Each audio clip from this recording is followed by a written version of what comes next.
H-Town, what's up? You know what time it is. It's time for the best 120 minutes of your day. The Chop Shop, the nation's #1 urban sports talk show, and also your Midday Sports happy hour. Yours truly, Robert Hatt, alongside Jim Hicks, coming to you from Houston, Texas. But we're broadcasting all over the world via Facebook Live and YouTube Live. And it's Tuesday. I got to adjust my seat right here. It's Tuesday, and great day, great weekend, great week. NFL draft stuff. I mean, I know y'all talked about, I hope y'all talked about a little bit of it yesterday. I got so much thing. I'm waiting on all my baseball fans. I want y'all to come on the screen. All the baseball fans, because I heard, I think Robert Risen and Rod Wells, I think they love baseball. Mindy Collins love baseball. So it's I got a little history. I just want to share with y'all that I found out. Maybe y'all already know, but you know, when I find stuff, I try to share it with you. Just glad to be back, rejuvenized, needed that day away yesterday. Had a lot of business to take care of. And I said they'll be all right. Okay, Robert Rise, I got you, baby. I got you. See, I don't forget. I don't forget. But what's up, man? What y'all been doing? So somebody go tell me, somebody put something on the screen. What exciting happened over these last 4 days? Because I haven't seen you in 4 days. Maybe more, 5 days almost. What's happening? Somebody put something on the screen and tell me something happened in your life. Tell me something happened. Because after a while, you're going to see what I was doing. It's going to come into fruition. But I want to know what was happening. Y'all know I'll be looking out for y'all. What was going on? Rod Wells, okay. So let me shout out to my starting five, but let me know what's going on. Tell me something exciting that happened in your life. I know it's something exciting. I know something very exciting happened this week. I just know it. But what else I was about to? The starting five. Let me shout out to my starting five. Let me look. Let me see. Cause let me tell you something, y'all. This, I be depending on one device. And I got to make sure I got these devices because I see a guy here that should be here. I'm going to do something different. Let me see. Melvin Dews, boy, he got his stuff time stamped over here, but they didn't come up over here. See, y'all got to understand, I got the show feed right here that accumulates all of y'all stuff. I got a YouTube feed right here. I got a Facebook feed right here, separate from the actual show. But because I want to see what y'all be seeing. When some of y'all be talking about Robert, it's frozen up over here. It's not frozen up over here, so I know it's not frozen up. So, but let me shout out. I'm gonna do something different. I know Daryl Anderson is starting five, but I saw Chris Charles, but I saw Earl John Burns on here, but I didn't see him over here. But Earl, I see you watching. Maybe you don't want to be seen. Now you're trying to hide, but they caught you on this one. Let me see. Melvin Dews is over here. Uh, D. Holcomb is over here. Yeah, Deke Oakham is in the building. Joe Lewis is in the building. I know that's a little bit more, but I just, I'm seeing this stuff and I just noticed this. Y'all remember I got the show feed, that's actual the software where the show is coming through, a whole different software. It ain't like we just pull up Chop Shop. I mean, like y'all do on y'all live. Go Facebook Live. It's a software. It's a switcher software that brings things from here out to y'all. Whatever we do here, I bring it out to y'all. Okay, but I got that right here. Then I got the YouTube right here. Then I got the Facebook right here. So I just want to make sure I'm not forgetting nobody. Because people talking about, Robert, I was there. I see Mika. I see you over there, Mika. I see Karima.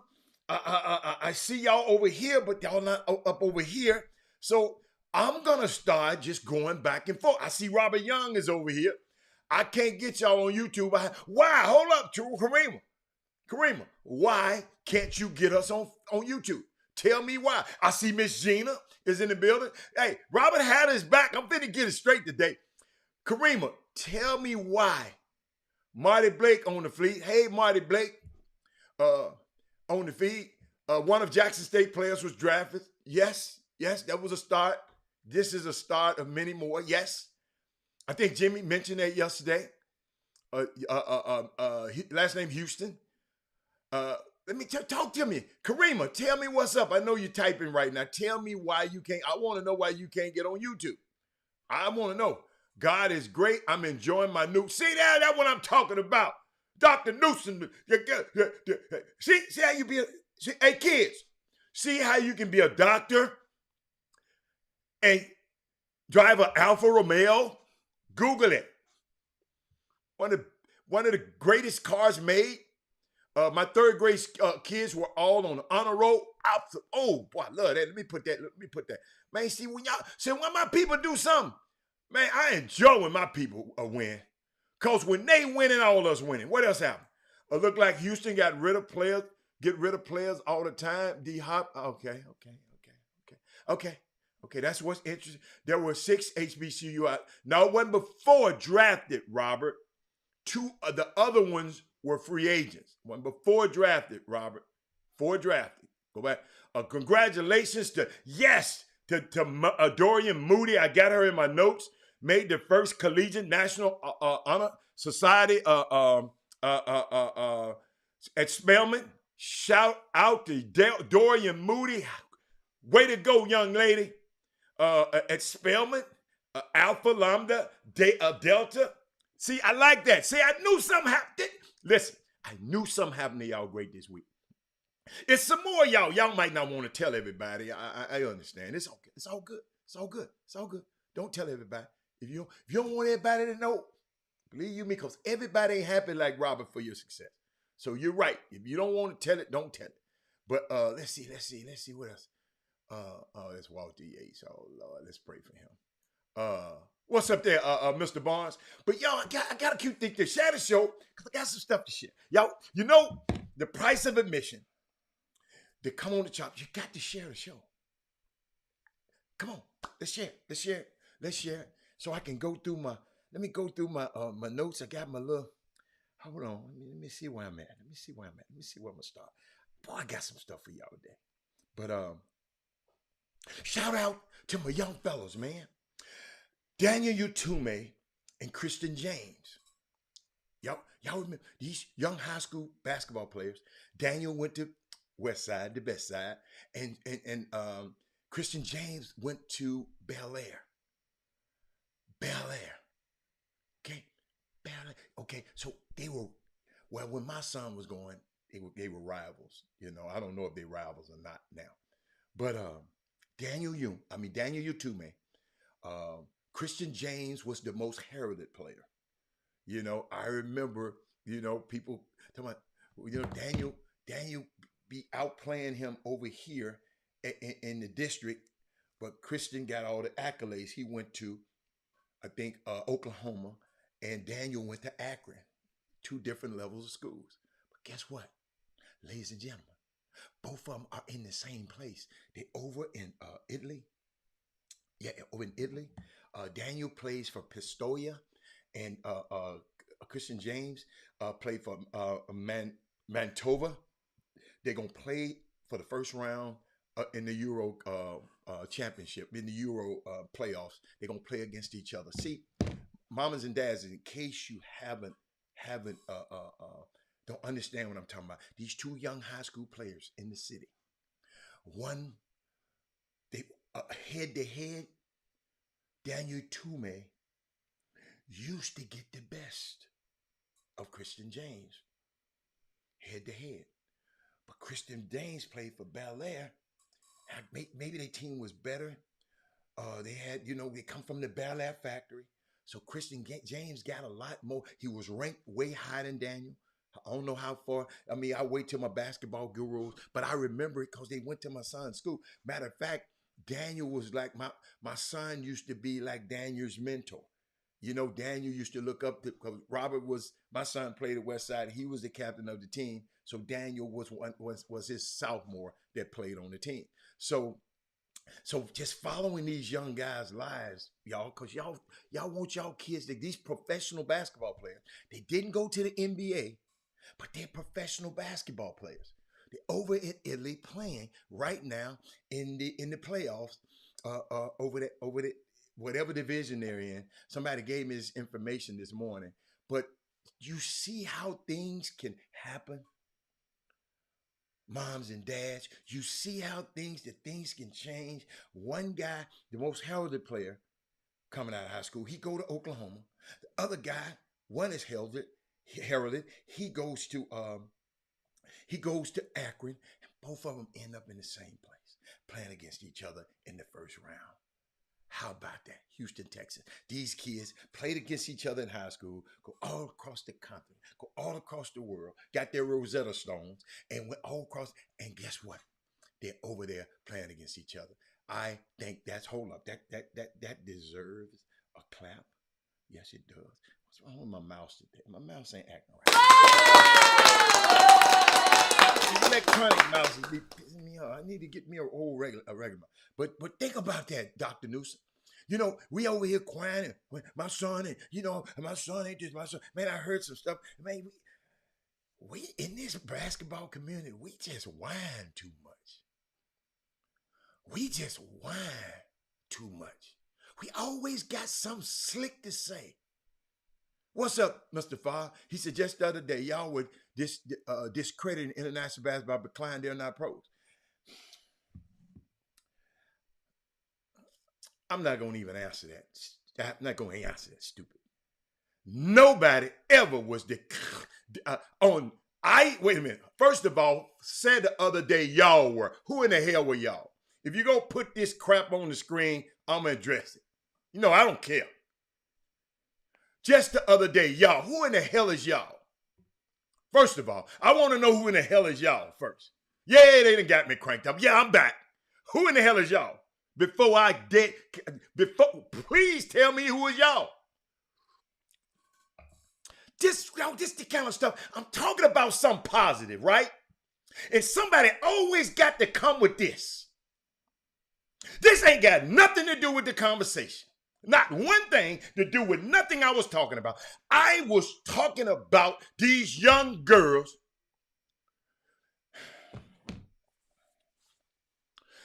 I'm going to go back tomorrow. I'm going to go back and play the tape and show y'all how people just put stupid ass stuff on the screen that don't know. I said,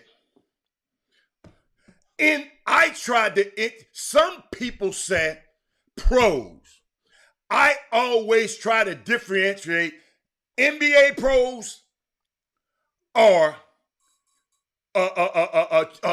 just overseas pros. It's a big difference.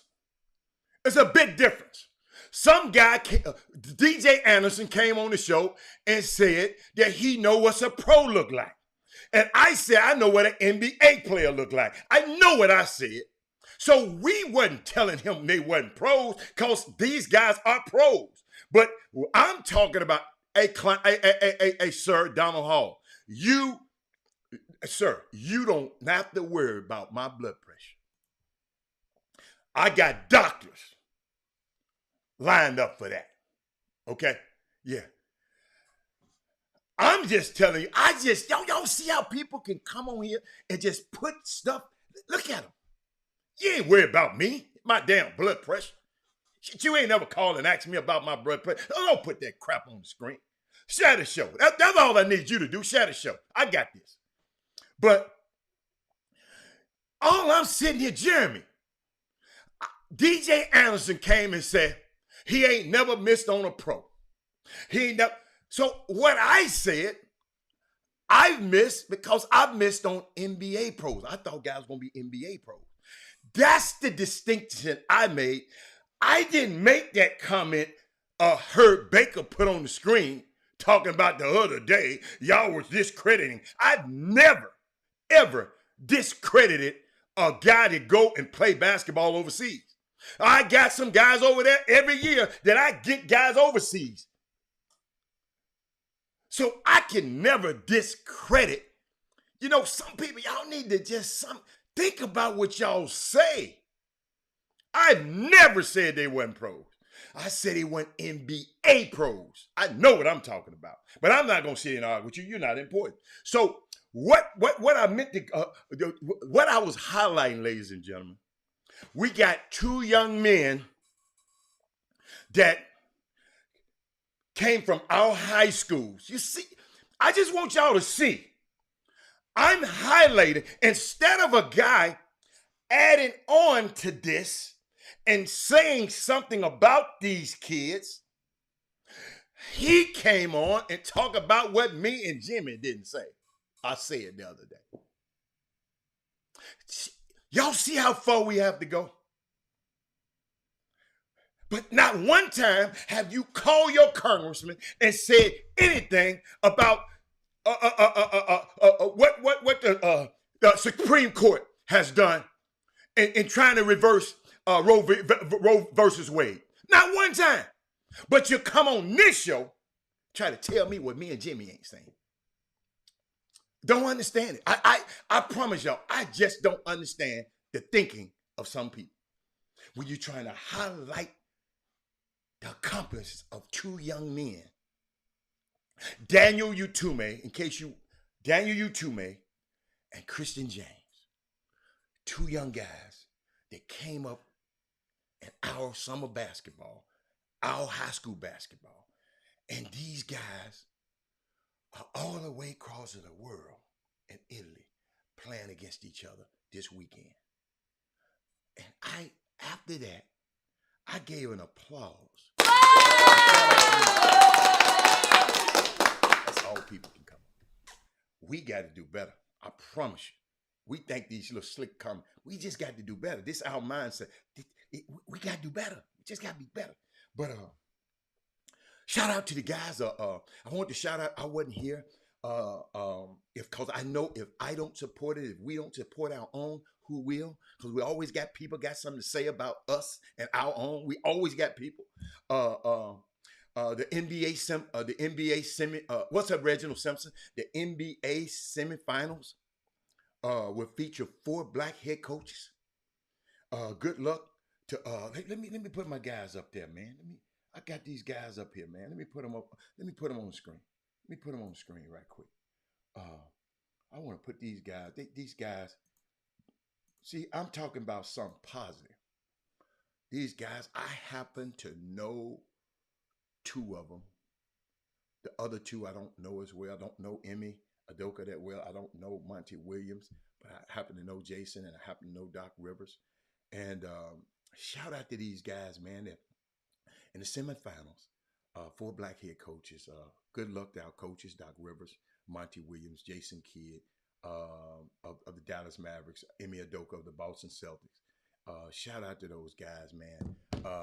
I just, I know how hard it is for those guys to get in those positions and put themselves in, because we always got people like us, people that people always got something to say about each other. You know what I'm saying? We just can't sit up here and say that's great. You gonna talk about something that Jason Kidd did. You gonna talk about something that Doc ain't nigga. You gonna talk about some Emmy Udoka did. Y'all got to realize we got enough other people doing that to us already. So I know it's hard because y'all been doing it all your life. And I know it's hard when you find a guy that come up here just support black people. Something, no, I just like y'all. I like my people. Moses May said, "Thank you, man. Thank you." Yes, but it's we got when we hear something positive, Mark, we got to be able to say something positive about. And just maybe, because I didn't talk about the people that you know. That's why.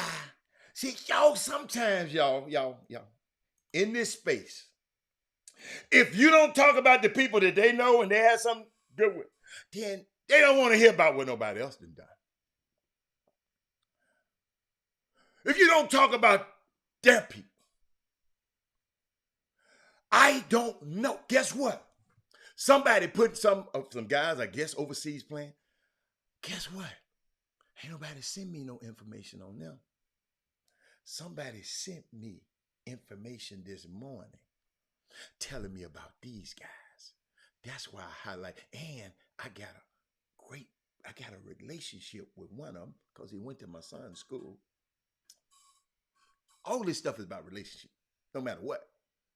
So, of course, Chicken know. I don't know what Chicken know. Chicken ain't sent me nothing. Jonathan Simmons, I don't know what team he on. Jay Hegman, I don't know. I don't even know him. Antonio Jackson, I've never met him before. I don't. Christian James, I just talked about Christian. Dedrick Brazil, I know him. I don't know what teams he played. I don't know what team John Gillum played for. I don't know. This guy just, want to just, I guess he want to. Let's make him important today. Let's go put it up there.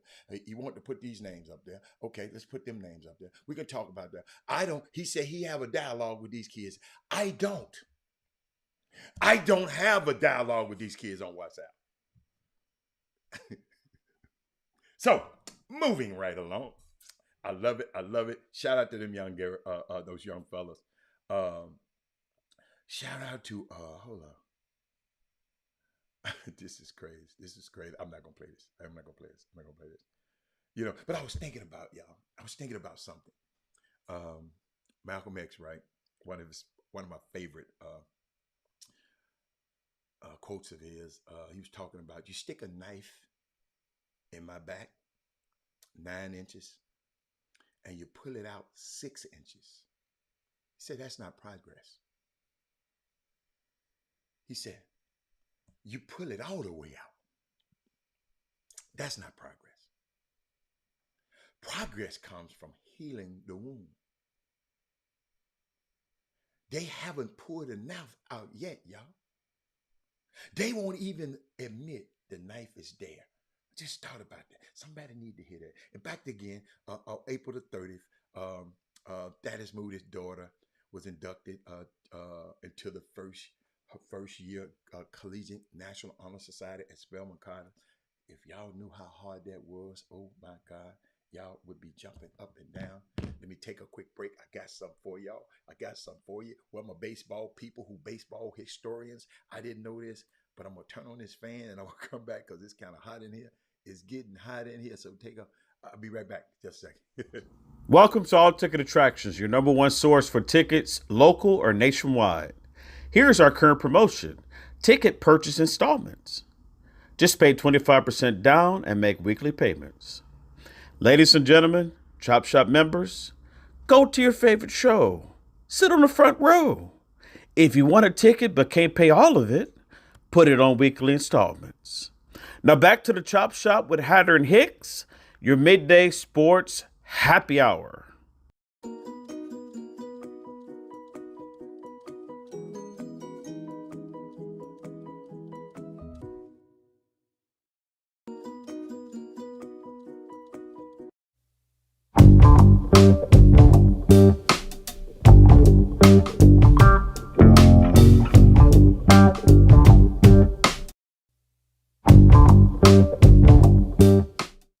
I'm back. I'm back. I'm back. I'm back. I got so much stuff. Y'all, I'm going through right now. I'm just going through what I want to. And women, don't make sure Women Rock Wednesday. I want to talk to y'all about something. But I'm just going through some things where I want to start. But I was thinking about it's baseball season, right? I didn't realize so many of my friends like baseball. Shout out. I think Jimmy did all that yesterday, Trina. Shout out. I saw Jimmy and Frank Shields. Frank Shields had a dedication. I didn't see the show yesterday, so I hope he dedicated at Tidwell Park. I don't know what Tidwell Park is, but a well-deserved honor for Big Frank. I didn't know Frank as well as a lot of people do. I never played for him. I never played on his teams. I didn't realize till a couple of days. I was a couple of days old to find out that Trina Mouton played on one of Frank Seal's teams. I guess the women played. I didn't even know. I'd never seen a women's pro-am women's basketball league. I never did.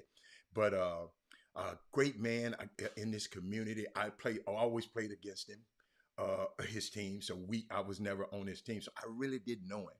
Really didn't know him. And I'm not like everybody. I can't.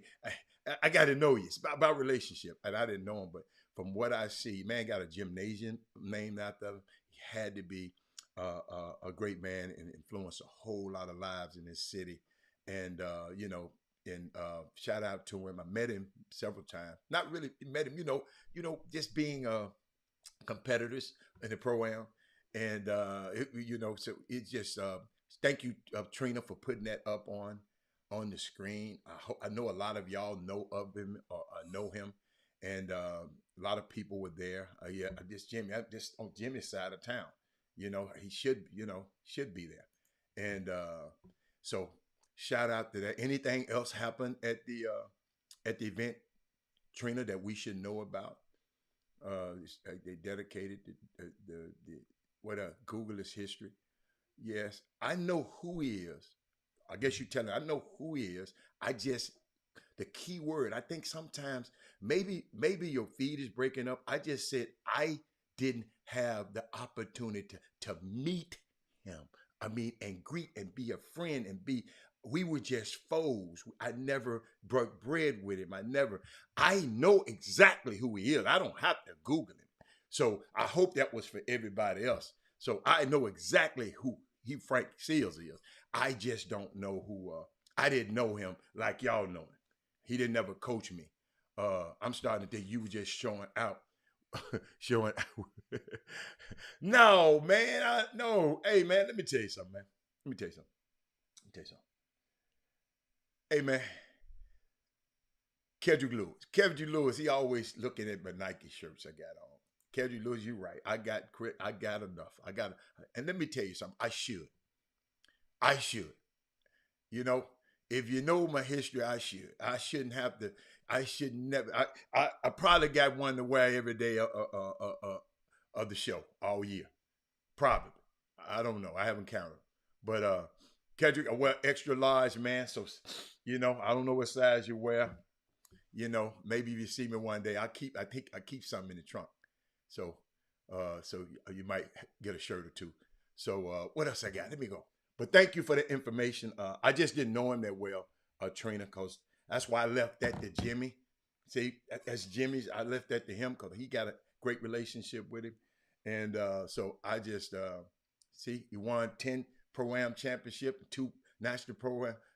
Yeah, playing for Frank Seals. See, the comment was not personal. Oh, okay. Just figured if you like grassroots. Yeah, if you like grassroots, you got to, evidently, when you got to think about it, somebody naming a gymnasium after you.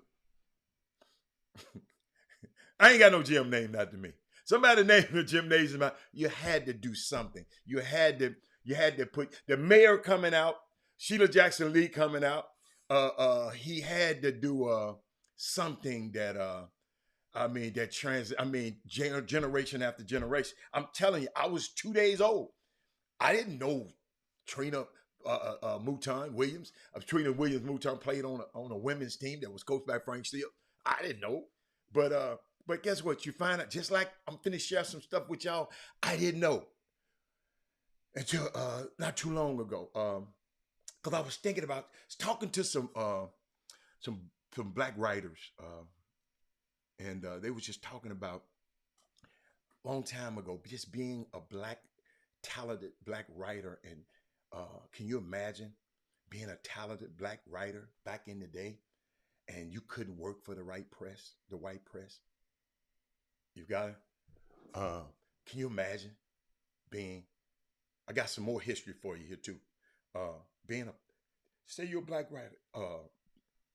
If you wanted to live someplace you couldn't live in the best areas, you know, here's an enterprise. You know, you got the airlines. You could, you know, they travel first class of the planes, and you couldn't. Um, that generation, our fathers and grandfathers' generation, was fighting for fairness and fair play. So I kind of get it. I kind of get it.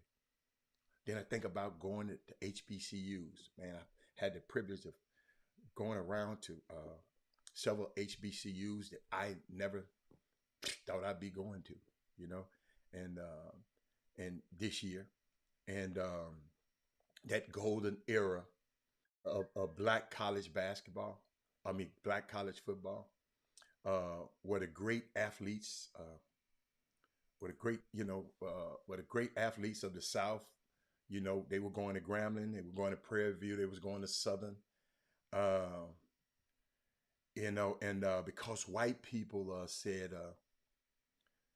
we didn't want any Negroes at our school, okay? But as soon as we became economically viable to them, where they can profit from us, now you can come in now. We're still not going to give you any power. You still can't be an AD or coach, but you can come in and make us some money. Okay? Just taking y'all through some history here. That has always been the dilemma. Uh, it was white wealth and black labor. That's been a dilemma for the whole thing, for the black press. I remember John Johnson. I read his book, one of the greatest books I ever read. Thick book, but I read it cover to cover. It's called "Succeeding Against All Odds." John Johnson, who is the founder and head of the Johnson Publishing Company, Ebony and Jet. This guy was so powerful. How he got to read his story. Great story. He think about this. He had built up his program. I see you, Jim. Built up his wealth with this magazine, black magazine, Ebony Jr., Ebony Jet, and he wanted to buy that Johnson Publishing building. That is Moody ought to know this. That pub building downtown. They wouldn't sell it to him. They wouldn't sell it to him because he's black. He had the money. So he got one of his white employees to go and buy the building for him. Those are the things these guys were. So guys like him, I had to read his book. I read his book it's about 10, 15 years ago. But that's why I said we got to be able to tell our own stories. We got to tell our own stories. In the white press a long time ago, y'all, we didn't have birthdays. They didn't put our birthdays on there. Like we didn't die, and we were just one-dimensional people. But Ebony and Jet and those people published it. You know, it's just, I was thinking about this thing today. Jim, I'm going to bring you in. I was just thinking about this. There was no black people in the NFL. Okay? Because they had a gentleman's agreement in 1933 to 1946. Remember this. Y'all check this out. Dr. Newsom. They had a gentleman's agreement that kept black folks out of National Football League. Okay. And it's such an irony that the last Super Bowl was where? In LA, y'all. Because I'm gonna show you why there's an irony in there. Check this out. The Cleveland Rams left Cleveland to go to LA to play. They left Cleveland to go to LA.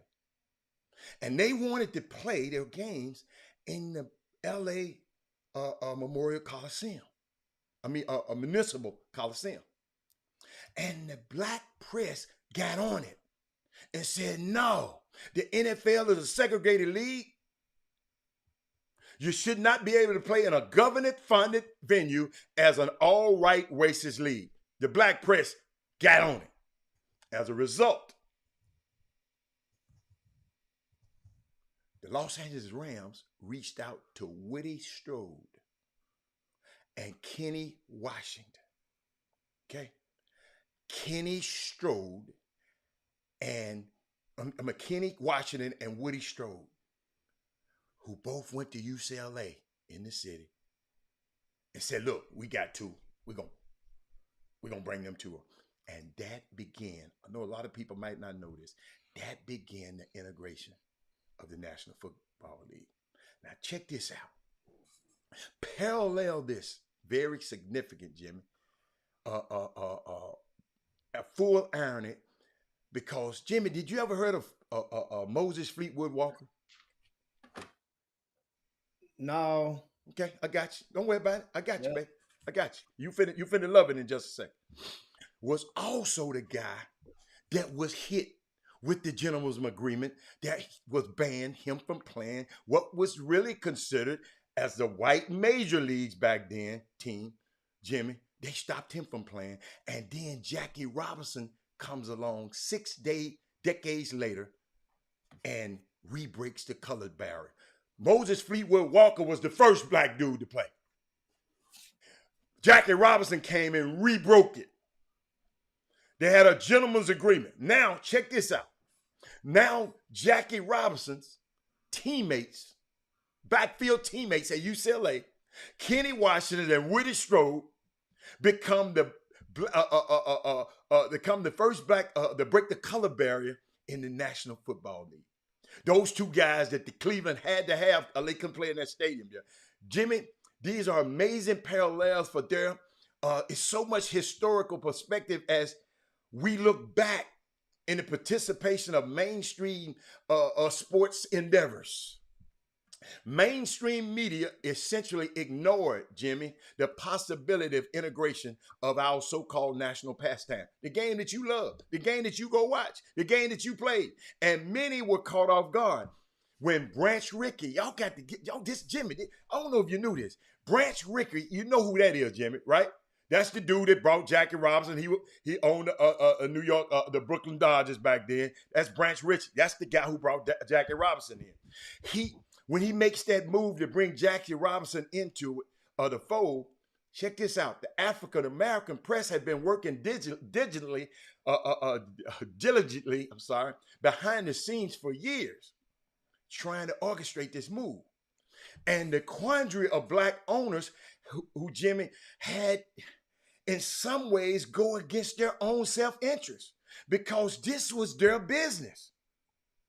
Jimmy, this was these black owners' business of these Negro League. This was their livelihood. And they did not want to be the ones that were perceived in a way to stand in front of progress.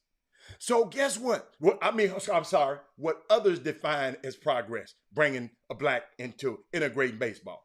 So Jimmy, when these guys had to make their living in baseball, black baseball, check this out. They were getting wedged in between the folks saying they need to integrate this game, and they all understood once you integrate, Jimmy, this game, you're gonna put the Negro leagues out of business. Even the white owners understood that once you integrate this game, you're gonna put the Negroes out of leagues out of business. I thought about that, Jimmy. Thought about that because I came up. I saw this story. how Branch Rickey struck a deal with the Kansas City Monarchs. So I said, why did they agree to the deal? Why they didn't just say no? J.L. Wickerson owned the Kansas City Monarchs. It was owned by a white guy. Branch Rickey, Jimmy, literally took Jackie Robinson away from the Kansas City Monarchs. He had this level of diabolicalness in him, Jimmy. He check this out. His idea and plan was to go into the Negro leagues and basically raided up all the talent without compensating the owners. He was basically dismissing any contract that they had, Jimmy. I ain't worried about your contract. It's just not legally binding anyway, because that league don't matter. This is the only league that matters. Then, Jimmy, this woman named Effa Manley. Y'all got to look her up. Effa, E, like heifer, E-F-A-F-A, Effa Manley. She was going to fight him. Jimmy, she was going to fight him over this guy named Monty Irving. And he backed off. He tried to come get, I think from the New Jersey Newark Monarchs, the Newark team, the Newark Devils, something like that, Jimmy. He did, and guess what? Branch Rickey didn't want no fight. The black woman, he didn't want to fight her. He didn't want the other owners to know what he was doing, Jimmy. He was rogue doing this. He wasn't telling the other owners in the league. He just went out and did this because they would go into solidarity against him. Great story, y'all. Hey, so Jimmy, he turns his sight on the Kansas City Monarchs and Jackie Robinson after they scouted Jackie and saw that he can play. Jimmy, he basically come in and just take Jackie Robinson away from these people. Now, check this out, though. The Monarchs owners, J.L. Wickerson, couldn't fight back. You know why? Because Wilkie, they called him, he was white. So you can imagine, Jimmy, if this white man is the one that stood up and publicly blocked what we have been waiting for, every black person in America have been waiting for a black man to play in the major leagues. So if this white guy was been pegged as the one who blocked him, Jimmy, he made his whole entire living on black baseball, owning the great Kansas City Monarchs. Jimmy, those black fan bases who had been so loyal, they would have turned their back on him and walked away. So he was caught up in the proverbial rock in a hard place. And Jimmy, I just wanted to check y'all. I didn't know about that. How, because all we see is Branch Rickey when he got Jackie Robinson. We don't, and Jimmy, after Jackie left, it was the decline of the major league, the Negro leagues. All of those owners, they had to disband. Rube Foster, all of them had to disband. This guy here, Wilkie, and I'm gonna pick another day and tell y'all this. Jimmy, he had to sell his thing, and guess what? He sold it to the Grand Wizard, the head of the Ku Klux Klan of Kansas City. I mean, these black Negro, these Negro baseball stories are unbelievable. And that's why I keep telling y'all, when I saw Rachel Robinson, Jimmy, for the 75th anniversary of Jackie Robinson, I'll never forget this, Jimmy. I looked at her. She rode out in that golf cart at Dodger Stadium. And she got out. Stood up, Jimmy. All her faculties. Lucid. Beautiful. And spoke, Jimmy. All I thought about is, what did this woman have to go and endure? She 103, I think, 100 years old. The stuff that she had to endure through this life of Negro League baseball. I might not go and watch these new baseball players, but I am enthralled by the history of the Negro Leagues and their pioneers, of the guys that stood, and these guys here stand on the back of those guys. But Jimmy, I just wanted to get them there. I didn't know you was coming in this soon, but what's going on? What you got? Oh man, yeah, the Negro Leagues. I myself have been to the Negro League Museum twice in Kansas City, downtown. Actually, it was right around the corner, right down the street from around the corner from where the old NCAA headquarters used to be, down that way. Uh, and before they moved to Indianapolis and relocated. But I've been down there a couple of times to the Negro League Museum. Good experience. And then the history, Kansas City BBQ got uh, their spike upward in their popularity because of the Negro League. And I've actually been and stood on the field where the Kansas City Monarchs used to play at.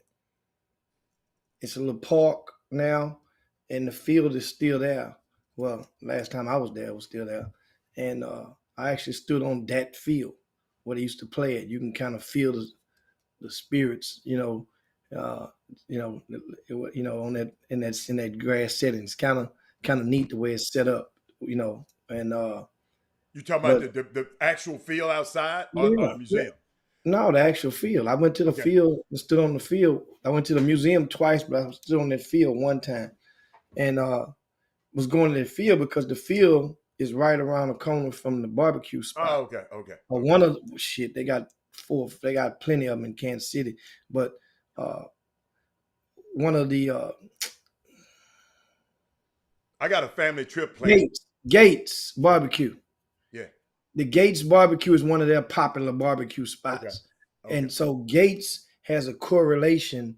I can't remember what it is, but they have a correlation with the Negro League from back in the days.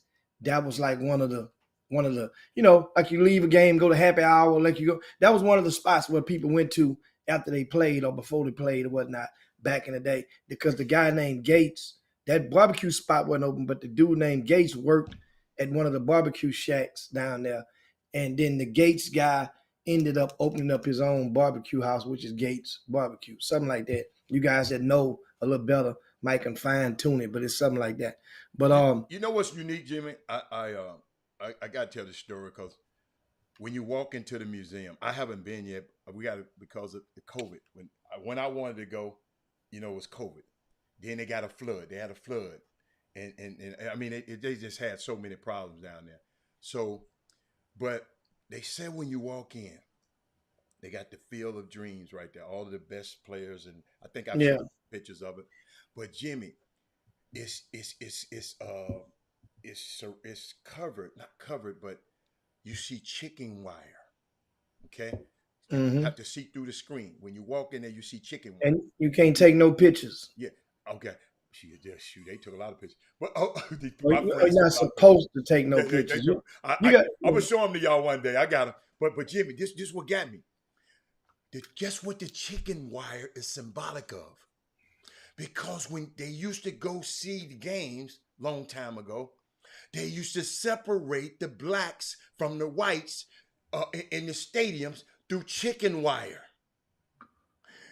So you gonna have an obstructed view of it. They used to separate the white customers and the black customers through chicken wire. That's the symbolic of when you walk in there, you seeing the game through the chicken wire because they wanted you to know that. I mean, it's just so much stuff that I'm learning about this place before I go because I know I'm gonna spend 2 days down there talking about. I mean, Jimmy, I got my notes of what I'm gonna do when I go down there. I just can't wait. I can't wait.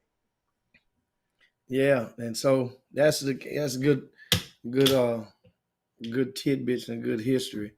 And shout out to all you guys out there. We're gonna ask you to share the show right now to your timelines, to your groups, to your friends. Give us a thumbs up if you're on the YouTube feed of the Boom Boom Room. Yes. Let's get this thing started. I mean, we'll continue. It's already got started. Let's get it crunk. And as promised, yesterday told you guys we probably will have plenty of NBA basketball to talk about from the playoffs, and indeed we do. Just unlike Sunday when both road teams won, on Monday both of the home teams won their opening round of their second round matchups in game one. Um, of course, the first game of the night was the Miami Heat and the Philadelphia 76ers minus Embiid. Uh, and Miami did what they were expected to do against the shorthanded 76ers. Albeit, don't get it twisted, Miami was without a big piece of their puzzle. However, not as big of a piece as Embiid. We're talking about Kyle Lowry missed that first round as he nursed that hamstring injury, but that's no comparison to the valuability that Joel Embiid brings to the 76ers. As looking on through that thing, second halftime, Philadelphia, was right there. And then in the third quarter, Miami did what they needed to do to create some separation and then close that thing out in grand fashion. You had a big game from Tyler Hero, 25 points off the bench. Remember, one of the things I told you yesterday, guys, when we talked, when I was talking about the playoff games from this past weekend, was that pay attention to the bench. This is the time when that bench productivity is going to make a difference and be the ultimate X factor for a lot of teams. This time of year, bench. It's not going to be 100 proof, but it's going to be damn near. The team that with the bench dominance. I'm not talking about a 1-point edge or 2-point advantage if you add up all of the scoring totals. I'm talking about when you get that double digit spread in regard to the bench. And what happened last night, I haven't added them up, but if I look at it, I'm thinking Miami Heat, maybe 42 points from off the bench, and compared to Philadelphia's probably about 20, 23, something like that. So he pretty much doubled them up almost if they didn't. I haven't added them up totally. I just scanned it and looked at it. But Tyler Hero spectacular. The thing about this is impressive is that Jimmy Butler only scored 15 points and they won by double digits. That's impressive as hell in the playoffs. I don't care if Joel Embiid didn't play, but Jimmy Butler only produced 15 points. And while other guys, 4 of the 5 starters scored double digits. And Bam Adebayo, man, 24 and 12.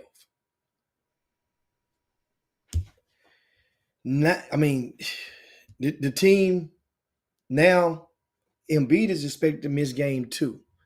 So he will come in game 3. So what this is going to come down to is then he have to come and get back in the rhythm. Have to get back into a rhythm. Philadelphia in game 3, they'll go back home. What's this? 2-3-2, Hatter? What's this? Or 2-2-1-1-1? What is it? 2-2-1-1-1. It's 2-2-1-1-1. So that's good. That's good for Philly.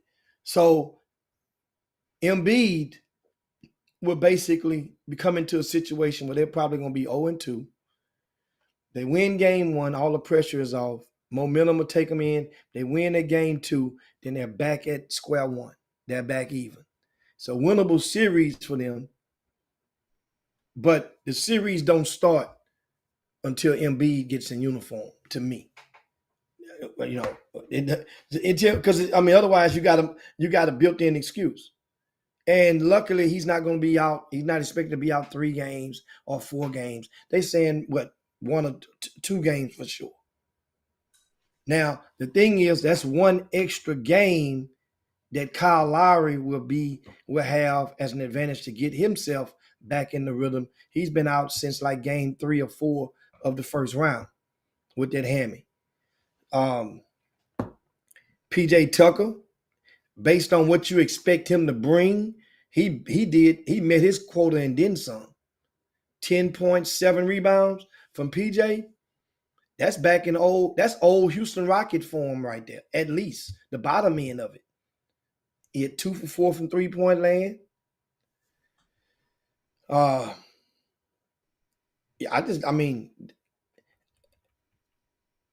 What can you say in regard to, you look over at Philly, Tobias Harris led them in scoring with 27, 11 on 11 for 18 shooting. Tyrese Maxey was second with 19 on 6 for 15 shooting, but both of them were combined 2 for 10 from three-point land. James Harden, only 16 points, and in 35 minutes, he only took 13 shots. He did have 9 rebounds. He did have 5 assists, but he also had 5 turnovers to offset those assists. James Harden, even though they get the loss, somehow you can feel people getting up their motors, and Houston Rocket followers are probably smiling ear to ear at a game in such fashion, because this is one of those games where people were saying, well, the only way that Philly could beat Miami without Joel Embiid, James Harden would have to turn back the hands of time and remind everyone, this is how I did it with Houston. I can go and I still got it. And I haven't been paying that much attention to James Harden. But when I learned that he hadn't scored 23 points in like 11 straight playoff games, I'm like, whoa. That's a hell of an intriguing stat. Adam, what's wrong with James Harden? I ain't got nothing to say. You speaking. I ain't got nothing to say. 13 shots, you ain't going to hit 20 points. 13 shots, he not. So unless you KD in a groove. Yeah. I mean, look what KD is right home, now. Though. KD I just said, look where he is right now. Yeah, James still playing. I mean, it's hey, they got bad luck. That big fella got hurt. The best player in the league, the league MVP to me. I mean, you ain't got nothing to say. I told y'all, James is a Batman. I don't know why y'all keep Seneca put sniggling. I told me. I mean, he's a Robin. I just for to say, you said I'm like, whoa. He's a Robin. I've never said he was great. I just said I like him, and don't care if y'all don't like him. That's the only thing I've always said. I don't. What do I have to say? I mean, what do you say? They lost the game.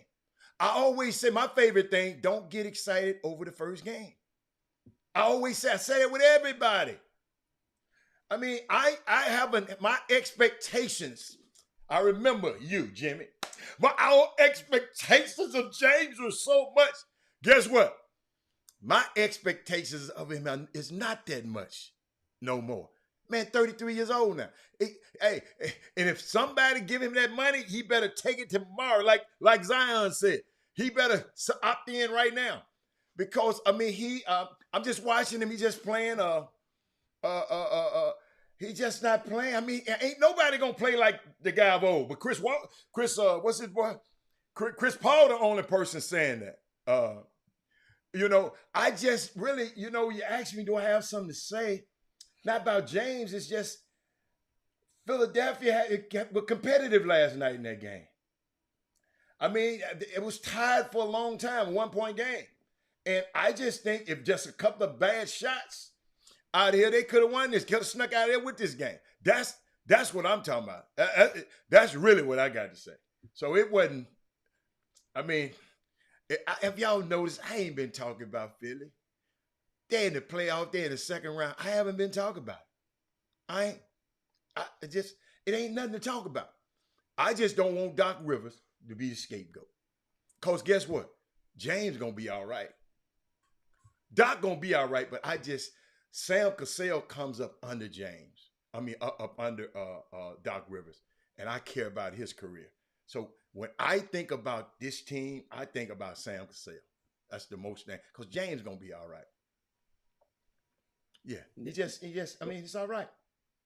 Right. Well, game people talking 2. about he ain't competing, that ain't never scored 16 points. They say he's not competing. Shit, this all he got. What if this all he got? But understand though. You said 21 games. How many games you said? 11 straight playoff games. 11 straight playoff games. Jimmy, what if that's all he got? I'm saying, so if that's all he had. So my expectations of him, then it goes, but I'm saying, but then it goes into the narrative that even when he left Houston, and that was one of the things that I was compounding on was his regular season don't even matter. Didn't even matter.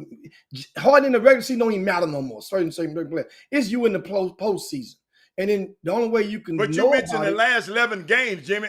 They ain't played this many games in the playoffs, Jimmy. They ain't played 11 games in the playoffs now, but you mentioned 11 games. yeah, that goes back to last season. Yeah.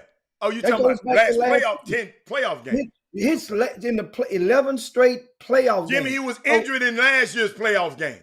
He would his last 11 playoff games. Last year's playoffs games, he was injured. He didn't play in none of them? He played in them, but he was playing on the Okay, bad I'm hammy. saying 11 straight playoff games. So whatever, going back to this season, they played what? What point you trying to make? Because I don't understand. What They point you played trying what, to make? 5, 6, 7. So that means you got about 4 from last year. So that means the postseason was like, we'll see. Just Guess wait. what? I expected this. No. I did. No. I did. No. Maybe with Joel Embiid. I expected this. How in the hell you gonna tell me what you didn't expect it? See, you got so many high expectations. I know what's going on. I expected this. Nah. It's no way that a person can even claim that type of superstardom at this point. This was remember when the trade was made. Nobody at the time when the trade was made with Brooklyn and Philly, there was a perceived notion that Simmons was going to show up sooner or later. He was going to clear and show up, and he was going to start playing for Brooklyn. So it wasn't like, well, we know there ain't going to be no Simmons. It was more so like who's going to get the better end of the deal. So that was the wait and see moment after the trade. Well, obviously, with Simmons never showing up, then it got got deferred down. But we'll see. He'll show up in the playoffs. They just kept. Who said that? Who is the we said that? It was a consistent chatter from mainstream media in the beat reporters from there. Then finally, remember, then the mental health. They've been tearing his head off. What are you talking about? We're talking about Ben Simmons right now. How we get on Ben James? Because I'm talking about the trade. Okay. And then at the same point with Ben Simmons, the weight was pushed all the way back to, well, maybe he'll be back in the playoffs. Where they say, well, then he's feeding into it because he's making the videos and he's, doing the workouts, kind of like in the same sense of what Zion was doing with New Orleans. Zion was feeding into the notion that you're about to come back because you started doing stuff that you publicly, that you weren't seen doing in regards to basketball preparations. Now, with the James Harden situation, James Harden had dove directly into the Robin role with Embiid on the floor.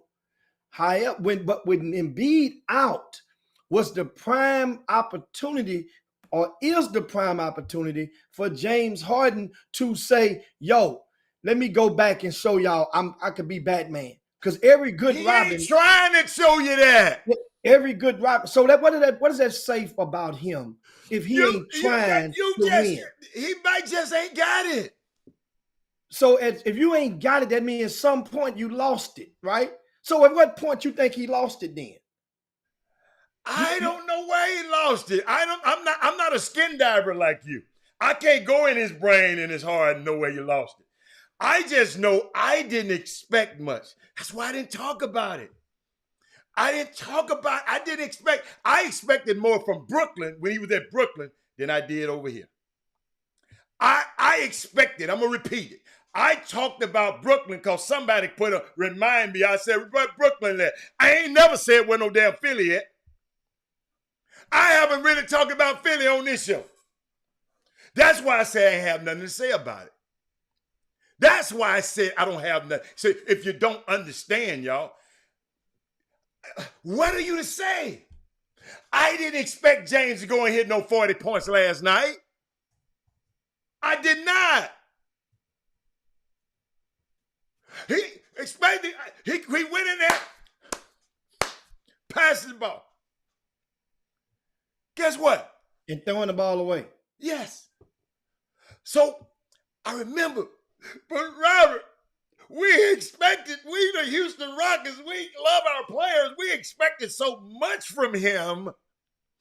I'm just trying to tell you, I didn't. I didn't expect nothing. I'm not mainstream media. I never talk. I never talked about it on the show. When you attain a certain level, and there's various levels that can be attained as a professional basketball player in the NBA. Kevin Durant. The pinnacle of individual merits is the most valuable player award. Okay. James Harden, about 5 years ago, was the most valuable player in the NBA. 5 years ago. Understand That's something. the key. 5 years ago. Keep going. So once you attain that, then you had multiple future Hall of Famers who came and played alongside you in Houston, that because of you being the common denominator, they had all been whisked away from the program. Because the program... Jimmy, you rehashing this same old story. You sound like a broken record. But still though, everybody don't play, everybody ain't hit, must ain't hit last time. Or it must didn't hit right. Now it's going to show, and guess what? It's going to show now, because the postseason is what the sting was when he left here. We're still waiting. And last year was the mulligan, the leg. Jimmy, he's not a good playoff player. So if he's not a good playoff player, yes, y'all put him on there. He didn't make y'all give him that $200 million sneaker deal. He didn't make y'all give him that. Y'all gave it to him because y'all what? Because y'all expected so much from him. Hold on. His potential was so great. But Jimmy, I'm smart enough to look and just see. You are what you repeatedly do. What you expect me to come on here? No, keep talking about him. Keep talking about him. Keep talking. I'm just telling you my expectations weren't great. I understand something, but my expectations. Remember when this trade went down, you rejoiced. You was like, yeah, understand, because Doc and Sam Cassell get him, but you was like, yes, free my dude. He up out of there. You're a lying sack of mess. Let me show you why. I said that's was the place he wanted to go all the time, and I explained that, but you have listened. I ain't never hooray him going there. He went. I ain't talked about Philly. He talking about, I remember you rejoiced. I ain't rejoiced about nothing. Had nothing to do with Philly. Because I know what's going on behind the scenes. Ain't nowhere in the world I can rejoice about what's going on in Philly. No way. I have not rejoiced. All I was trying to explain to y'all and people who don't know, because he said, let's rehash it. James Harden came and asked Timothy Fertitta, you didn't let Daryl Morey go. He was still under contract. You didn't let Tad Brown go, the president, two guys that I grew up in this business with. You let them go to Philly. Trade me to Philly. I'll come back and play with you later in my career. Timothy Fertitta said, no, you're my... I don't know what he said, but I can't tell you his name. No, they can go. You got to stay. So then James, y'all say he stunk it up, and y'all say he did this, he dogged it out, and whatever, he hung out with Look Baby and Dub Baby. I'm sorry, I don't know the babies. Okay, yo. So guess what? So Timothy Fertitta, ladies and gentlemen, didn't trade him to where he wanted to go originally. They traded him up there with Kevin Durant and Mr. non-vaccinated. They get up there. Kyrie, man, all of us gonna get up here. We're gonna be this, we're gonna be this, we're gonna be this. They played 7 games together. All 3 of them together. Ladies and gentlemen, I'm getting history. He gonna give you his story. He gonna give you his story. I'm gonna give you history. They played together for 7 games. They were a shoe size away from going to the conference final. James on one leg last year, right? So then they come back this year for this season. Kyrie don't get the vax. The man said, wait a minute. I didn't pay. This ain't why I came. This wasn't an agreement. You said you was going to, all of us got vaxxed, but you can't get vaxxed. You the one got Kevin. I promise you, I was in at the Summer League. Right down at Alibi, right in the Aria Hotel. Kevin Durant came through there. Man, I'm going to the Knicks. In the summer, July. I'm going to the Knicks, ladies and gentlemen. I heard out his own mouth. And all of a sudden, Kyrie tell him, man, I ain't like the Knicks when I was growing up. I'm from Jersey. Let's go to Brooklyn. This man went over to Brooklyn and played with them. And this same guy said he ain't gonna get vaccinated. So hell yeah, I want to get out of there. But I didn't rejoice. I was just saying, look,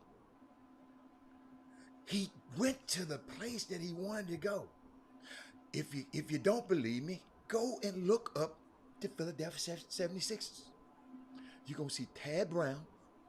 You're gonna see Daryl Morey. All of these guys were at Houston. They're there. James feel comfortable there. So it's okay. I'm just trying to figure out. I did not one time I said Philly finna win no championship this year. Not one time you're going to find nothing that I said about Philly going to win nothing. Not one time. I was just glad a guy get somewhere that he wanted to be. That's all. That's all. Because guess what? I know a lot of y'all, and y'all don't like to rejoice when other people do something that they want to do. Y'all like to hate on people. I said, okay, he do what he want to do. So guess what? They had bad luck. A B get hurt. Jay, but I did not expect no 40-point performance out of this guy. Yeah, the truth is unbelievable. Because you Negroes so used to hearing the lies. I've heard the lies that y'all be listening to. Y'all so used to, just like in the summer basketball community, y'all so used to hearing lies. Y'all so used to drinking dirty water. When somebody come give y'all a clean glass of water, I ain't drinking that. I like this dirty water. So that's all I was doing, giving you a clean glass of water. There you go, Jimmy. Now, for starters, nobody said that you said they was going to win a championship. I said that you rejoiced and you were happy as hell. You say they freed my dude and he's gone. Brooklyn. Now, that's what I'm talking about. I'm going to be at Philly. I'm going to be at the game. That was dollar. If Sam Cassell went on that team, I wouldn't act like that. That had more to do with Sam. That had more to do with Sam. How ain't it doing? How ain't it doing right now? She doing great. She grew some sacks. Yeah, she doing great. No, I'm just telling you. It's y'all ain't it? All I just said, I'm talking about Sam. See, my thoughts are different. I get what? My thoughts are different than your thoughts. Ain't nobody. I don't have no sinister. I don't have no sinister ain't nobody. thoughts. Listen, here's the thing. Here's the stance that a lot of people have. I don't care. Ain't nobody mad or poking for Harden going to Philly. People are maybe poking or on a path to being on a path to satisfaction at seeing his lack of success in the postseason wherever he goes. It's almost like a spell. So when you see, so that's the thing. Only because I'm talking about people. I understand. Fans do that. So understand. So followers, worshipers, fans is all part of a cult-like a scenario. So that means if you're a follower of the Houston Rockets, it's guess what? And the way that he left, and the things that led up to him leaving. The way that he left, I just explained to you the way. Y'all just don't want to hit a clean glass of water. Y'all ain't not one. I heard one of y'all talking about, well, Tillman, why didn't you just let him go? They had already So it's made all right for Massa to keep him, but it ain't all right for him to say, I want to go. Hell, they had already made the commitment to investing in him. You didn't. So you worry about the master's investment. I know you. The people in the city, I know. The followers of the Rockets were upset of his lack of compassion. Y'all worry more about the master. The lack of wanting to be held accountable. He didn't want to be held accountable anymore. And that was a problem. A problem to who? A problem to the followers and the worshipers of the How they know why? Well, held accountable how? What you want to hold him accountable for? Your expectations of him, right? I ask you a question. I know it's hard, Jimmy, because them great questions. What do you want to hold him accountable for? There were several things that he could have been held accountable for that he didn't. Several decisions. But at the same time, it's some decisions you had made. You shouldn't have been accountable. It all came down to the postseason. Jimmy, it's some decisions all of us. Postseason. Jimmy. In his mind, he was like, I'm giving everybody 34, 33, 34 a game in the regular. That's how you know that's his mind? That was the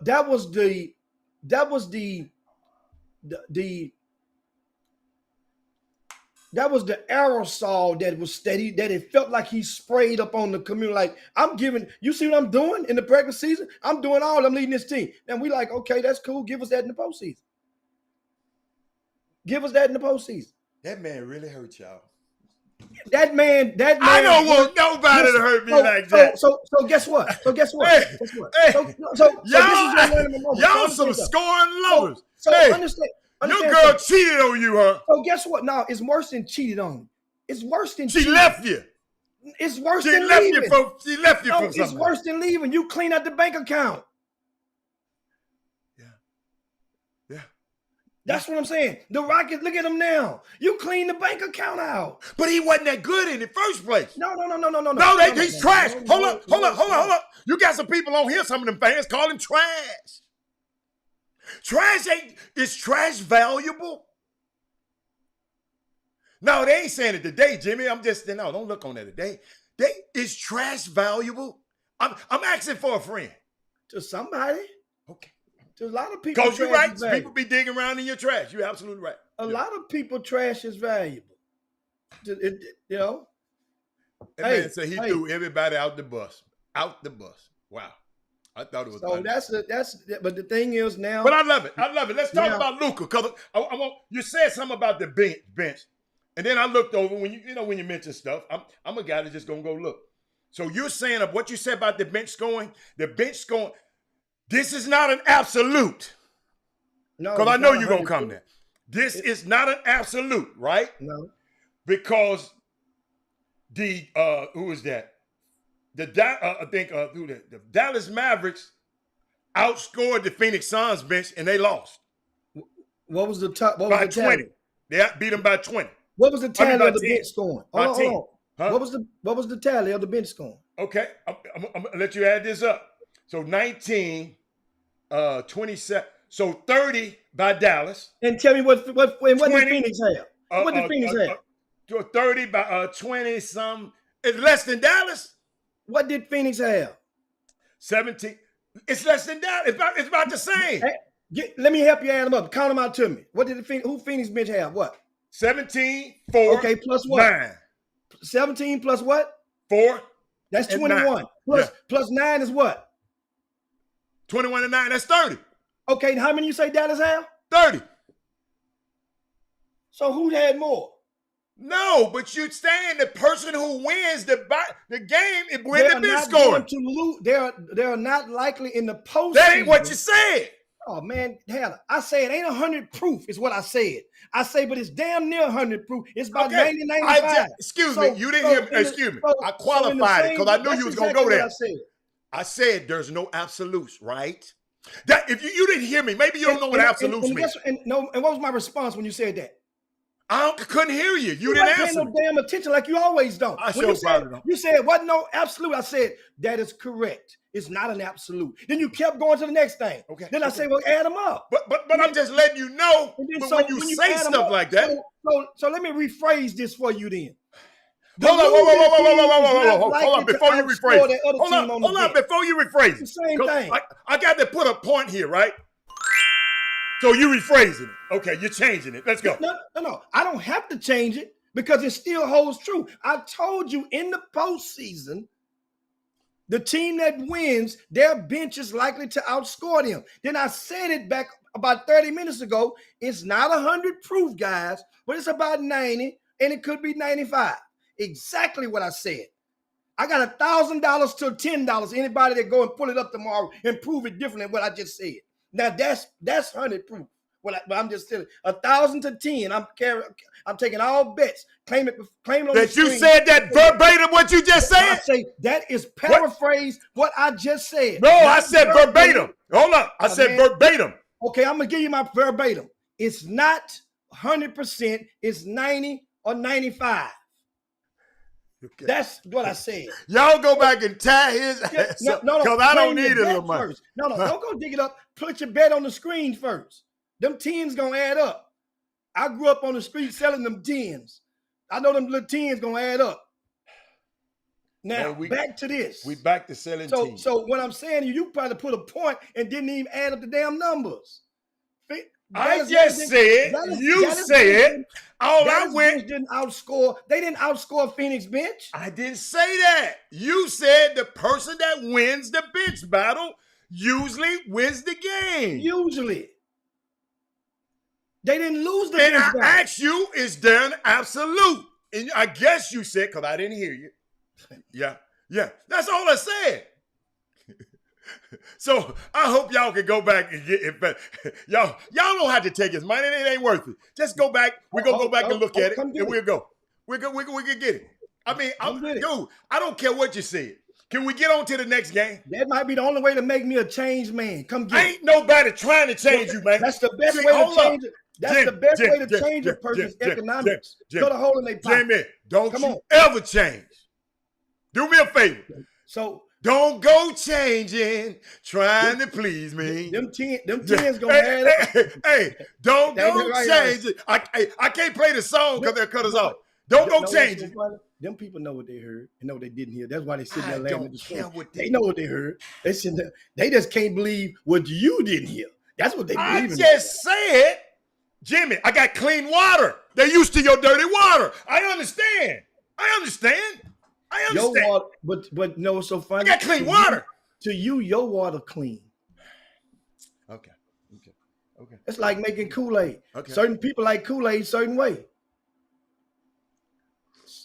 Certain people like their Kool-Aid a certain way. I don't know. I like my tea. I like my tea with lemon and honey. That's all I can tell you. So, what's the next subject? Like this Dallas Maverick game. This Dallas Maverick game is only 121 to 114. Guys, the game was pretty much in blowout proportions. The score is much closer than this game was. Luka had a very, very dominating performance, but it goes like any other performance in those 40s in the playoffs. It's kind of all for ill, for nothing if you don't get that W.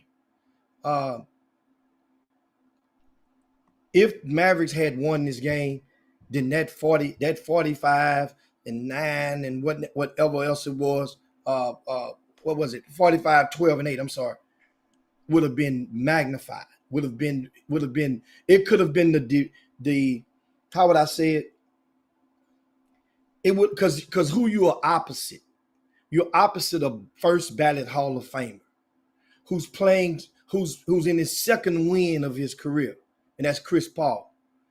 And you're doing that, and Chris Paul, Phoenix took it up on himself in the first half. I'm looking at Chris Paul trying. He's trying, but Luka do just what he's supposed to do, back him on in and go right over the top of him and either get fouled or you're going to score over him. And he did that pretty much over everybody that Phoenix sent at him. And but in this particular game, they needed Brunson. They needed more from Brunson, the Mavericks in this game. Jason Kidd even said it in the postseason. He's basically said we needed more. We needed somebody else to join the party. We need others to join the party. In other words, more than just one guy to be giving all the points. Phoenix. So you said they needed who? Bronson? No, I'm saying they needed Brunson, but Jason Kidd he needed somebody else to go and join the party. And that's quote unquote from him, meaning that Luka was dancing and getting it in. Somebody else needed to join the party. And in that situation, you look at the numbers, Brunson is in the guy who's just a few days ago from his camp or spewing out not innuendos, spewing out comments toward the Mavericks in the wrong time of the year about your contract whenever it's time to re-up. It's a good time of the year. It's a good time of the year. Yeah. That's the wrong time of the year. Yeah. Not the best time of the year doing that. Yeah. You got to pay that Villanova Wildcat. Pay that Villanova Wildcat. Pay for Villanova. National Player of the Year. Play that Villanova Wild. Pay him. Play him. Okay. Yeah, you know what, Chris? You sure right. Pay that Villanova Wildcat. Bridges. Pay that Villanova Wildcat. You sure right. Pay Bridges. I love him. They already paid Bridges already. What you say paid him last year? I love. Hey, Chris. Now I really. Philly had him, Jimmy. I mean, Chris. And Gabe, you remember the mama they drafted him, and the mama worked for Philly for Philly. And they traded the baby out there. They didn't know. They didn't know. Yeah, they didn't know. I know they didn't know. They just sound like one of those bubblegum commercials from back in the 70s. They are the early 80s. Remember that bubblegum commercial? They had the juice in it. They say, he didn't know the gum was loaded. Yeah, they didn't know. These the same. Hold up. This the same people now who picked Markelle Fultz over Jason Tatum. Okay. I mean, I'm just saying. I mean, don't get me started on that. It's the same people. A whole nother deal. Who got Ben Simmons and knew what they was getting when they got Ben Simmons to him. Hey, man. As you always talking about Ben Simmons. I told y'all about Benji. I ain't going to talk about him on the show. I just going to. Just so everybody know, Ben Simmons is not hurt. Just so they know. We know that. Just so they know. What is he? What is he, Chris? Huh? What is he? He's strategically stretching his options out to the next year, but in no way, shape, or form is that dude injured. So why he lying? I mean, why he lying Philly? I mean, it is what it is. He's not hurt. That's the bottom line. Doc Rivers and Joel Embiid hurt my feelings. They talking about I couldn't play no more. Man, Tiger Woods done had a car wreck and flipped over 10 times and came back and walked 4 hours at the Masters. And this dude here talking about he can't. Let's not talk about him. Let's leave him alone. What's the next subject? Let's not talk Tiger about Woods finished 99th at the Masters, man. Please. Hold on. Let's go talk about, let's walk 4 hours up and down them hills. You got to go see them hills first. They don't tell the story on TV. But let's go back to Mikal Bridges and the dude. Let's pay Bridges and what's the boy name? Brunson trying to get paid. Let's go. Mikal Bridges already paid. Mikal got his money. Okay. We talking about and Brunson trying to get like $80 million. You know. Why don't you give him $80 million then? Your Knicks gonna give it to him? Or he can go. Or your Knicks gonna give it to him? Hold up. It's just like that kid that said for the University of Miami, Jimmy. You know, y'all either pay me, I'm gonna put my name in the portal. I haven't seen his name in the portal yet. I like that little dude. Name Wong. Last name Wong. I didn't see his name in the portal. No, he changed his mind. He said he's going back. He's going to stay there. I wonder why. But the billionaire said, I'm not going to renegotiate. Excuse me. I wonder why. Well, I wonder why he changed his mind. Why you think he changed his mind, Al? Y'all the NIL guys. I told y'all this shit was gonna get crazy. Hey, Chris, remember y'all talking about you can't be against the NIL. I said, I'm not against the NIL. I said, this stuff is gonna get crazy. But I love it. I love it. I love every man. You know what? They got dudes on private planes. Private plane deals, yacht deals. You know why I love it? It's their own fault. because if they did this earlier, 20, 30 years ago, they would not be in this position. And guess what happened at the same time? George Floyd happened. And now they can't touch it. So these dudes are getting paid, man. You know what I'd like to see? Not that it really matters. I'd love to see the racial breakdown of who's getting what and what they're getting. I'd love to see that. They got analytics for everything else. I know they have analytics. It's supposed to be public information, but according to the NCAA, and that was one of the things. They're supposed to be public information, but only at the end of the fiscal year or something like that. Because those companies has to document it. And it has to be before they even engage in a name, image, likeness deal. It has to be goes through the compliance office, and so they can make sure that the kids sign off or the companies sign off saying this deal is not a contract for you to play basketball at this college. They made sure they separated, even though we know better what the if then is with them. That's why the young man Wong attempted to make the boat. Now the thing that's so crazy to me, Chris, either one of y'all can fill in the gaps, because not everybody is privy and understands who we are talking about and who's Wong. What the hell is going on with this? Give them a little bit of the precursor of what the situation is at University of Miami and what led until this moment. Well, Isaiah Wong plays for the University of Miami, led him to the Elite Eight last year. First team, I want to say he or McGusty was first team All ACC, and he was first team. It might have been first team the year before as well, and he led his team to the Final Eight. And then you got this kid. I don't even remember him. I ain't gonna lie. I watched Miami 3 times. No, I watched. Nice. Huh? I know he. Listen, Chris, read my lips. I just said I don't remember him. I remember McGusty. But you're a fan. You don't watch basketball like a coach. No. Anyway, no. Hold on. I watched this game because Coach Courtney is on the freaking sideline. So I made sure. Huh? What? How do you not know him? He that leading scorer. I didn't know. I said I didn't notice. See, y'all, man, being from that side of town, did y'all drink that bad water like in Flint, Michigan? I said I didn't notice him. I didn't leave the game. Hold on, no. I ain't been at you in a long time. Hold on, Chris. No, Chris, I got something for you. When I left that game, I didn't go, man, Isaiah Wong is off the chain. I said Cameron Gusky. McGusky is off the chain. That's all I'm saying. Yeah. Okay. I can see that. Nothing against it, but keep going. Come on. I like you. Come on, Cleveland. So the bottom line is he signed a deal the year before with the billionaire, got his bread. And then what people don't understand is I'm watching this documentary, not the documentary, but the docuseries, Winning Time, the Lakers, the one Jerry West all mad about. I just started watching some of that. Off the chain. I didn't watch the beginning. I love Jerry Buss. The dude. I started at like number. Hold on. Did I miss a whole lot? I started at like number 5. Go back to 1, man. Go back to 1. Beginning, man. Go back to the beginning. I just binged on Ozark the other day. Ozark was a bully. Man, Ozark, they played her. They faked us out. I don't like Ozark no more. They pissing me off. That ain't the way to end. But Jimmy, go back to the beginning. Go back to the beginning. You don't have to binge. Just watch one every night. But Chris, come on. I love to hear you. But let me tell you something. The reason I love that guy play Jerry West, because he played one of my favorite characters in one of my funniest movies. Ricky What's Bobby. that? He was Ricky Bobby's sidekick. Oh, that's right. Yeah. Who took Ricky Bobby's wife when he got sick? Cal Norton. That's his name. Cal Norton. So back to him.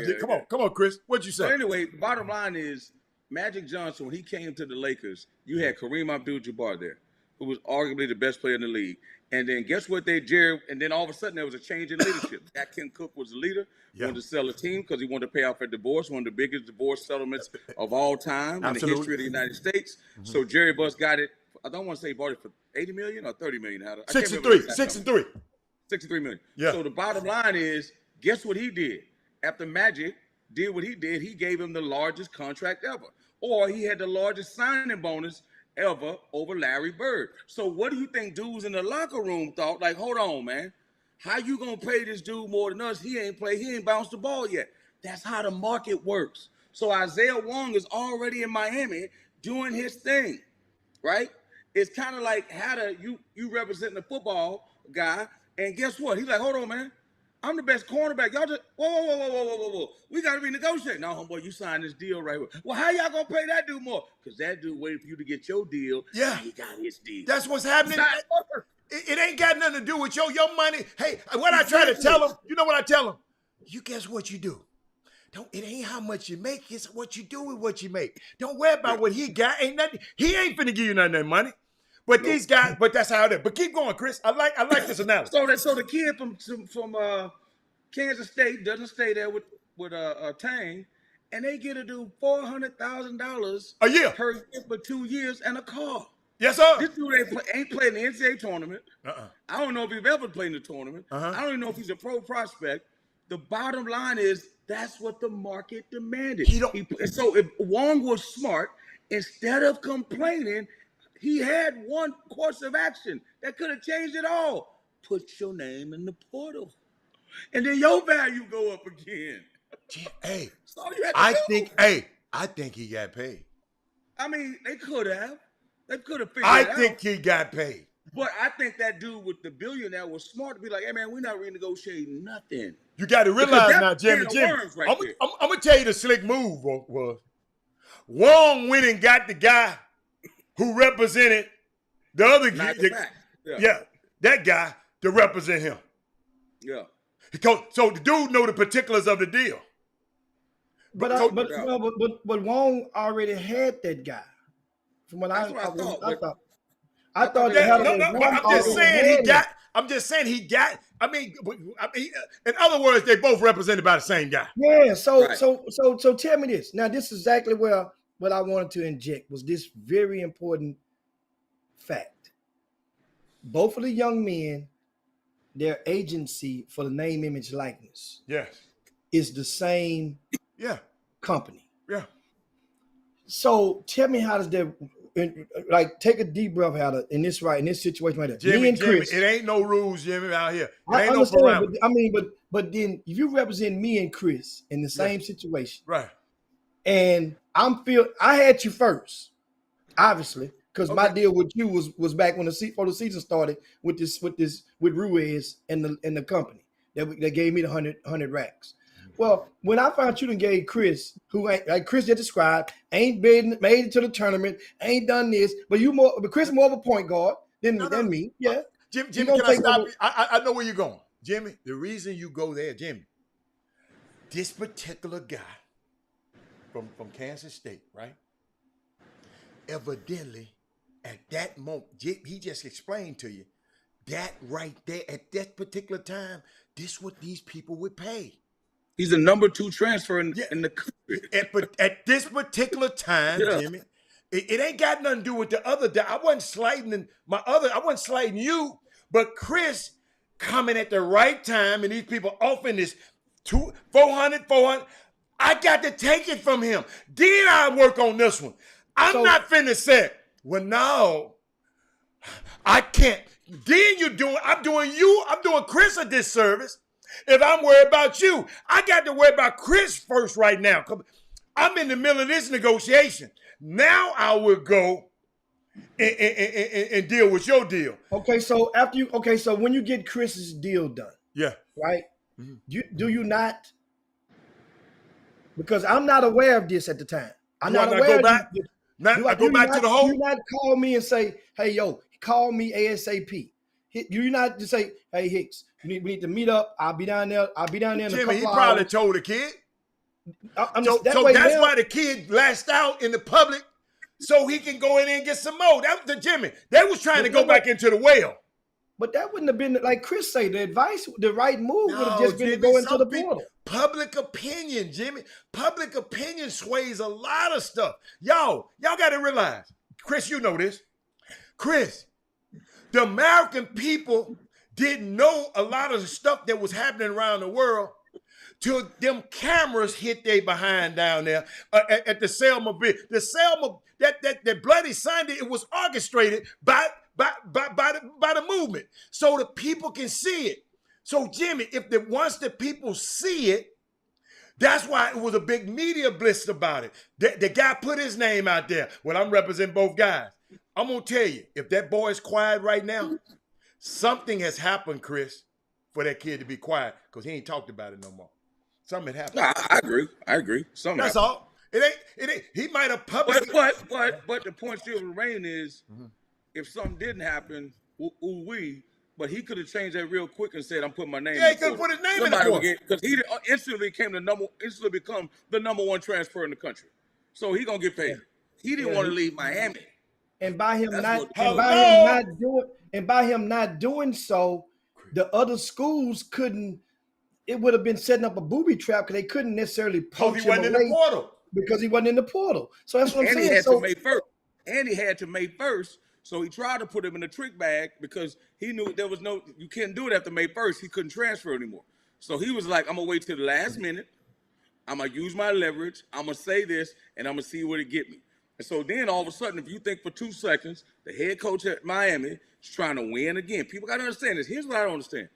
Think about this, man.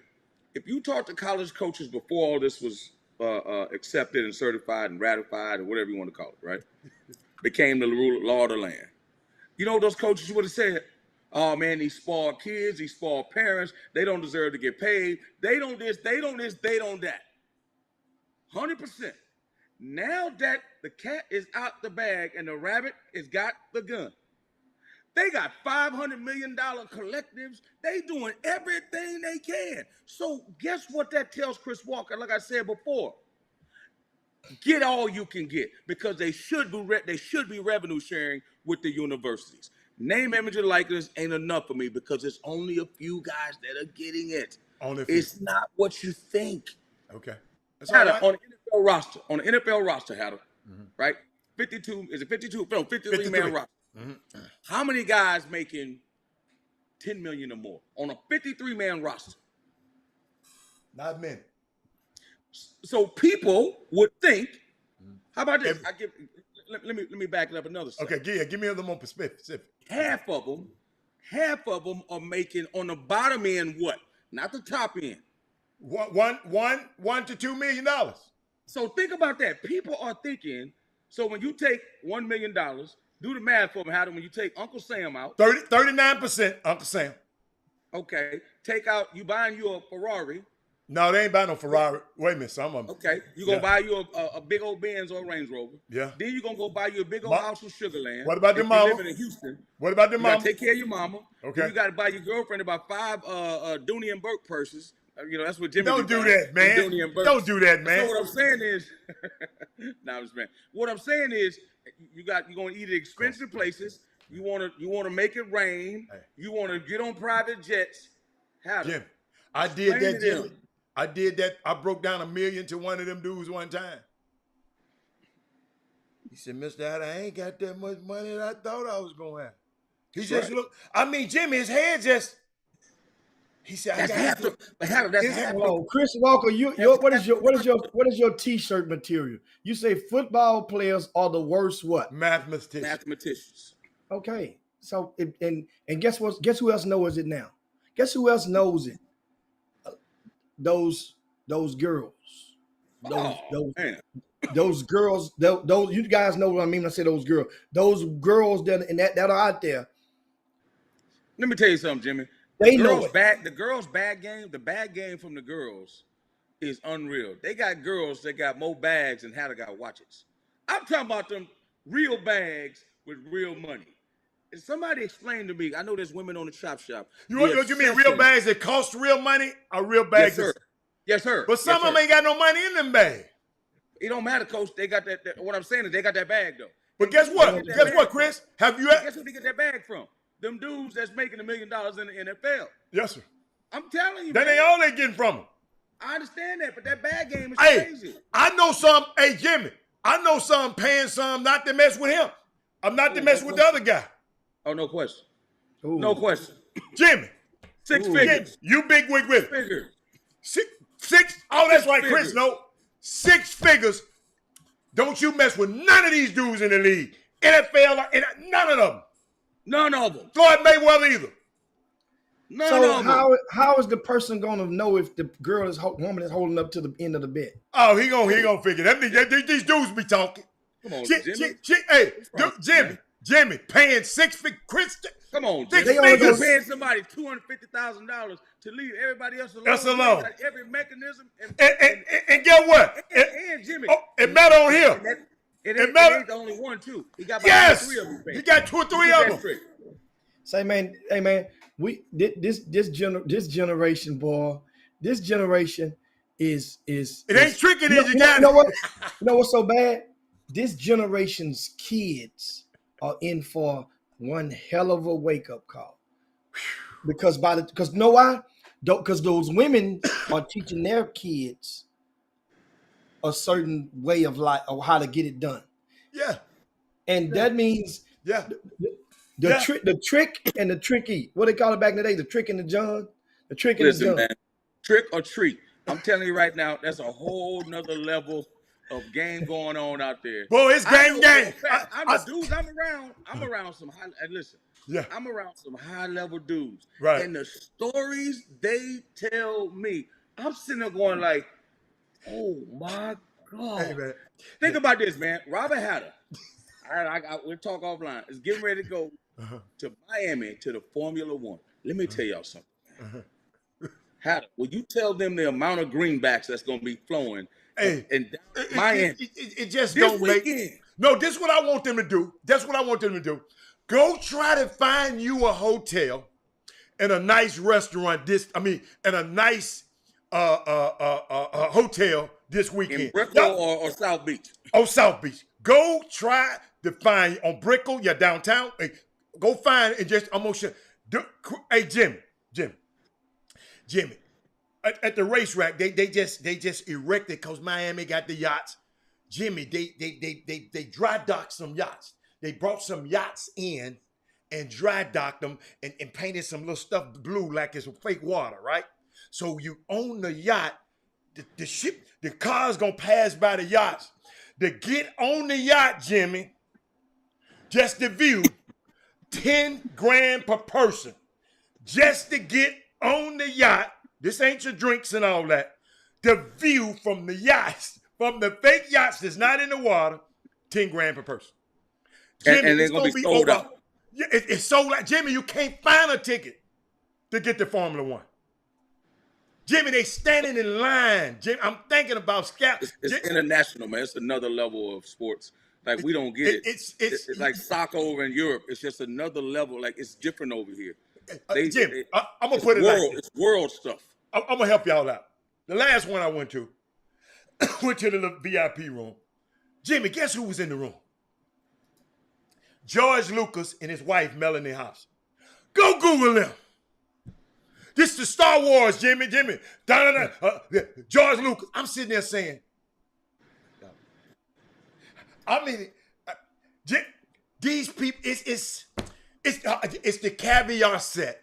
It's just a different. There's no question. It's the caviar set, man. It's another level. I mean, tell him when we were at Houston's.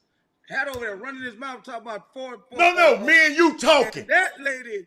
Me and you. Oh my God, you know about Formula One? And she saw the look on her face because she saw what color Hatter was. That's what surprised her. Yeah. Hatter, when he heard that, he just started rattling stuff off. She's like, oh, stuff. I better go buy my tickets. All the Negroes getting all the tickets.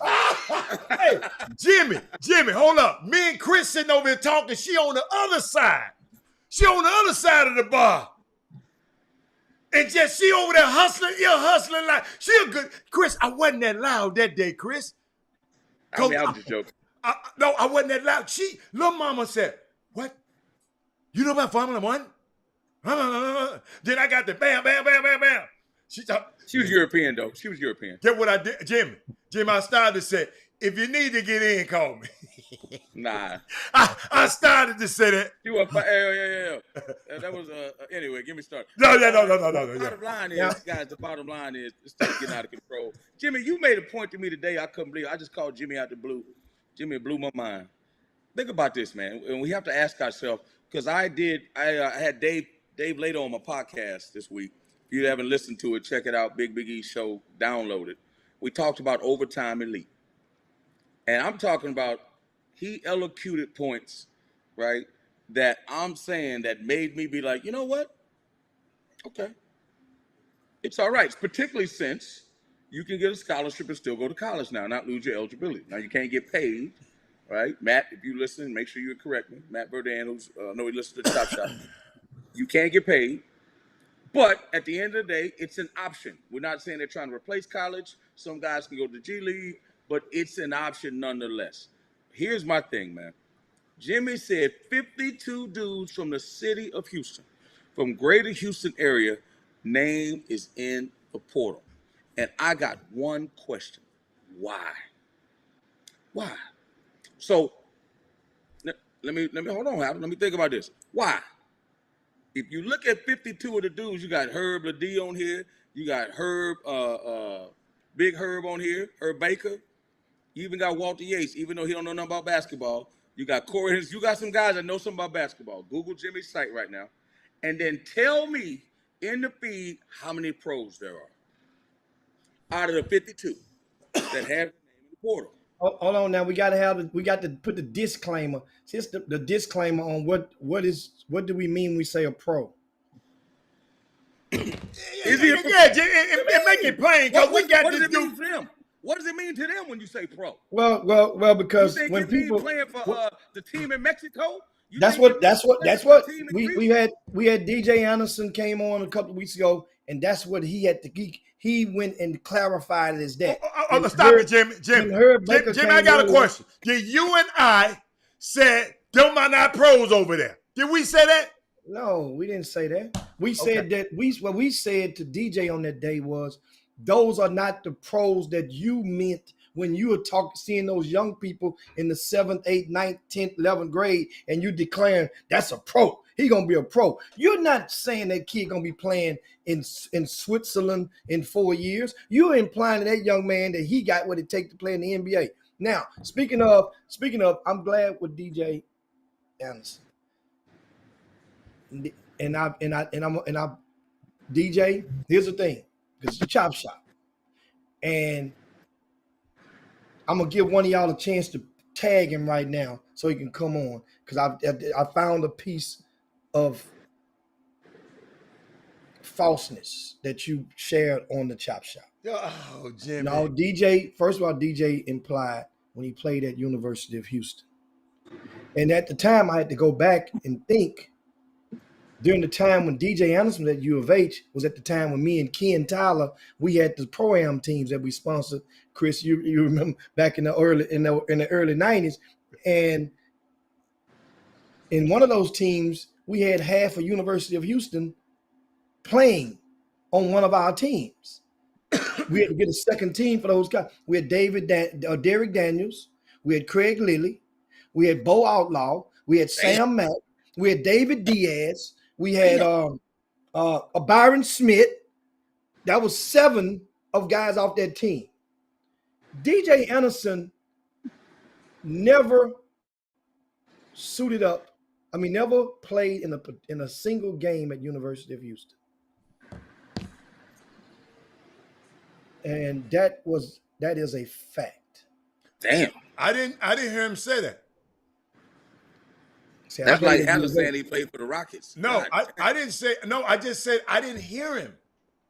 I didn't hear that. I played at University of Houston. I played. Okay. I don't hear the whole conversation now. You just said that early. Like, especially when Chris say something. But back to this thing. It's not a big thing. It's not a thrush. I just want to get at, because it's truthfulness. When people saying you played at, yeah, okay. Pat Foster was the coach back then. I remember that stuff like yesterday, because really and truly, that was an NCAA violation within the damn self, with that damn team playing, those guys playing with us with a program, especially what our livelihood was back in those days. Now back to this in regard to what you were saying, Chris. Corey Henderson said 1, Jimmy. Say 1, Jimmy. Huh? See Corey Henderson? He said 1 out of 52. What? Remember I said how many pros? I know Jimmy got to put the disclaimer. Oh, we talking about the pro. I'm talking about 1 year. I'm like, no, Corey, he ain't played no. No. I said it's 52 dudes in the portal. How many of those dudes could be pros? Corey said 1. Now, okay, you're talking about NBA pro. No, Okay, we just clarified what they say, pros. What are they thinking? So I'm saying, so we got to make sure you think you're not on the same line, so we don't go down that rabbit hole again. Yeah, because they heard us say you said it. So, let's get it right. What do you claim when you saying pro? You're saying I know you. I heard. I say NBA pro. I'm saying NBA because that's why they transfer and move around the way they do. Okay. Oh, and y'all that's know why. Y'all know who we got to blame for all this. There's only one person that's at the epicenter of all this. Why this all happened? He started this revolution. Please don't you call that name on here. If you say that name, he didn't go to college, sir. Did it. He didn't go to college, sir. He started it though. He didn't go to college, though. He started it though. Here we go another one. Let's pause right now. Because there we go. Pros getting paid to play. We understand that, Kendrick Lewis. We understand that. But in the terminology of when people are calling these kids a pro, they're not saying, you know that. Why y'all playing word games with the word pro? Yeah. You're not saying you get with me, I can get you in Iceland and you can play, you can be a pro. I can get you in Mexico. You're not, these kids ain't, come on, man. Come on, guys. Damn, I got to agree with Jimmy on that one. Damn, y'all. I mean, Kendrick Lewis, why you do that?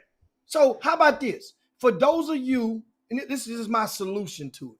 How about this? Because we know what pro meant from a lot of people we talking about and we spoon it out towards amateurs. How about for those of you out there who subscribe to the pro is abroad, is international and includes all of them? How about just saying the international pro then? How about y'all just saying that, international pro? Because we've been saying, no, we meant by the regular pro. Somehow y'all done slid that other stuff up under the same umbrella and try to make it seem like you're talking about the whole thing to hedge yourselves when you get it wrong to say, yeah, I told you he a pro. Joseph Young, who played in China and led them in scoring, that ain't what the type of pro that he's inspiring to be. Exactly. He won't be playing for the Miami Heat. Don't get it twisted. He will leave that salary over there tomorrow if he can come over here and play for $239,000. That's what the minimum. That ain't the minimum is 400 something. Three something. It's way up now, Jim. Hey, like somebody said, prices done went up. But keep going. Oh, yeah. I mean, like Kendrick, I don't know if Kendrick's trying to be funny, but the bottom line is, hold on, here goes B. Scott. These people about pros. If you go ask all 52 of them kids right now, if they're legitimate players, hey man, do you think why you leave it, man? The coach scrubbing me. I'm gonna give you all the answers right now. Coach scrubbing me, man. Coach, he got favorites. Let me tell you how them dudes be talking. He got his favorites. I don't like the players on the team. I don't like the environment around here. They got a losing environment. They not letting me play my game. I can't get up enough shots. The coach is too critical. I'm too far away from home. Like, it's going to be every single excuse you can imagine. And then guess what you can say right after that? Hey, man, do you think you have a chance to be a pro? Out of 52, how many of those 52 are going to say no? That's number one. And number two, when you consider yourself a pro, what does that mean? They're going to say, again, some of them, if they in a situation where they don't think they're being punked or tricked, right? They're going to be like, man, I think I got a chance to play for the Lakers. If Austin Reeves, because then this is what they'll start doing. If Austin Reeves could make it undrafted, I can make it. If they'll start quoting all the dudes that were the outliers. That's what they'll start doing. They're not going to say LeBron James now. They're going to mention all the dudes that didn't get drafted, be like, man, I can be like Derek such and such, Derek White. He played Division II, and he playing for the Celtics right now. They already got their speech built in, bro. So they're not talking about Europe. They're not talking about playing in Spain and Mexico and Russia. They talking about playing in the NBA, where it's 30 teams times 15 players. That's 450. That's 1,700 dudes in the portal. So on the pro question, we're talking about NBA pros, and that's the understood. Well, hey Jimmy, before you say something, Herb say Reeves was nice at OU, and he still didn't get drafted. Herb, so you got dudes out there that ain't gonna be nowhere close to that dude that didn't get drafted and think they can play in the league. How about that? First team all Big 12, didn't get How? drafted, and think they can play in the league. I did like Is playing in the NBA Summer League, is that making it pro? no.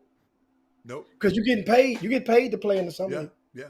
But Yeah. is that what we? No, that's not. Because That's not a problem. because some people you get the socks.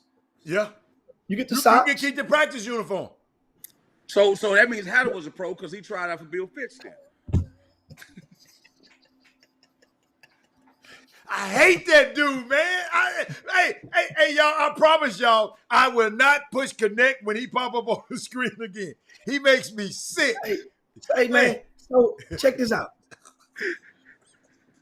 What, Jimmy, man? Come on, Jimmy. Talk, So man. the question that Chris asked, how many of those guys is 50? Actually, it's That's a good one. 53 because I added another guy today on the list of transfers. They could be found on rcssports.com.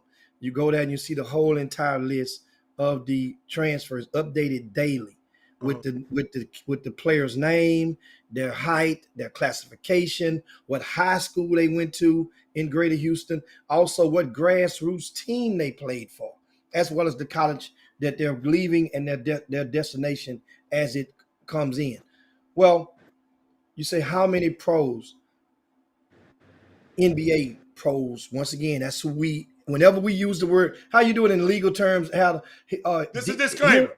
Herein, Herein, therefore, the term pros, as described on Chop Shop, is known as an NBA pro. Yes. That's the official statement from the Chop Shop. Whenever we say pro, I'm talking about an NBA pro. Now, if you're talking about anything different, I'm going to invite you to please let me know you're talking about something more broader. Because that's all I'm talking about when it comes to basketball. When I'm talking to football, we're not talking about the damn USFL. You're not saying that a kid gonna play in Canada. So that's You're not saying that a kid gonna play. So if a kid played in the G League, is he a pro? Technically, that's not the pro that we are talking about. He is technically, yes, by the law of the land. We're not saying is he one. Yes, all of them are pros. All of them are pros. I'm saying he ain't no NBA, but he's not an NBA pro. If we're using it in a sentence, when I'm saying that dude a pro, I'm talking about the NBA. I'm not saying those guys aren't pros. I think there was a misunderstanding from a lot of the viewers may have thought that we meant that them guys ain't pros. No, we did not say that. No, I never. Nor did we not mean that. We're saying they want the type of pros that we were talking about, period. Guess what? Are we a media outlet on the Chop Shop? Yes. But when we're not what they call mainstream media. Period. No matter what. We ain't what we ain't as far as the platform. And guess what? It could be and will be one day. But right now, it is what it is. A lot of you guys, a lot of these people that do podcasts, if those podcasts were picked up by a mainstream outlet, you think they would turn it down? I'm good over here. They in a heartbeat, they'll take it on. So when I was looking at this list, Chris, and you say how many of these guys are pros, so that's like that to me. That's like asking me to count my books in spades. So I'm looking through the 53 names, and I'm seeing do I have any aces, kings, or even some queens that's the same suit of these aces I can count as a book. I got a few possibles though. I got some kings, but if you playing after me and got the ace, you're gonna take all my kings. I'm gonna tell you the ones that I say that got. You gonna say names? You gonna say names? I'm gonna say names. So I'm gonna throw it out there who I think that are possible. Who I think are possibles. Let me tell you, that can translate over with what they do. Possible. I'm starting in alphabetical order. I'm going down the list. Antoine Davis. It's possible. I'm going down the list, guys. As it stands right now.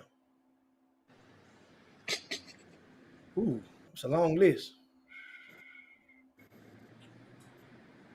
I'm gonna tell you something. I'm gonna go on a reach on this one, and it's possible.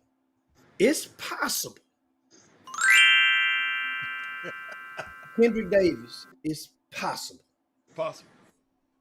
I Kenneth agree. Lofton. Kenneth Lofton is possible. Possible. I'm going to another one.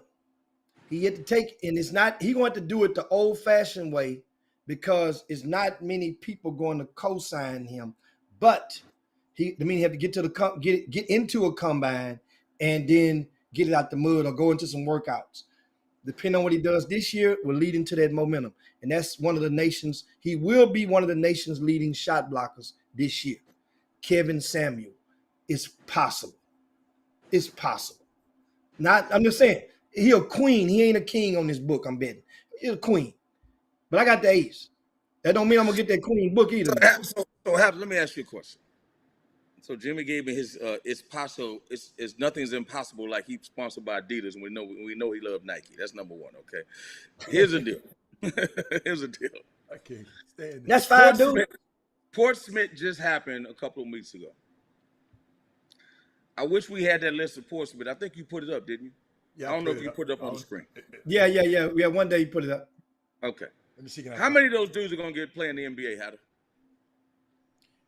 I'm going to tell you They just had a combine in Tampa. My boy hit me from one of the pro teams. Yeah. People don't understand. The question wasn't who's possible to make a team. The question is, when you look at it, that dude's going to be in the league. He's going to be in the league. Yeah. Just same way but Jimmy just was giving his possibles. I understand but you trying to be more finite. I'm saying Jimmy was a little more infinite. I understand that, but I'm like, hey man, that dude gonna be in the league, man. That dude there is. That's easier right there, Jimmy. That's easier where you going. Jimmy just said, I'm saying none of them. He gonna have a shot. Zero. He gonna have a shot. Zero gonna be in the league. Zero. Okay, hold up, y'all. I'm gonna bet the odds. Let me put one I'm up gonna there. bet the odds. Zero. Because they don't.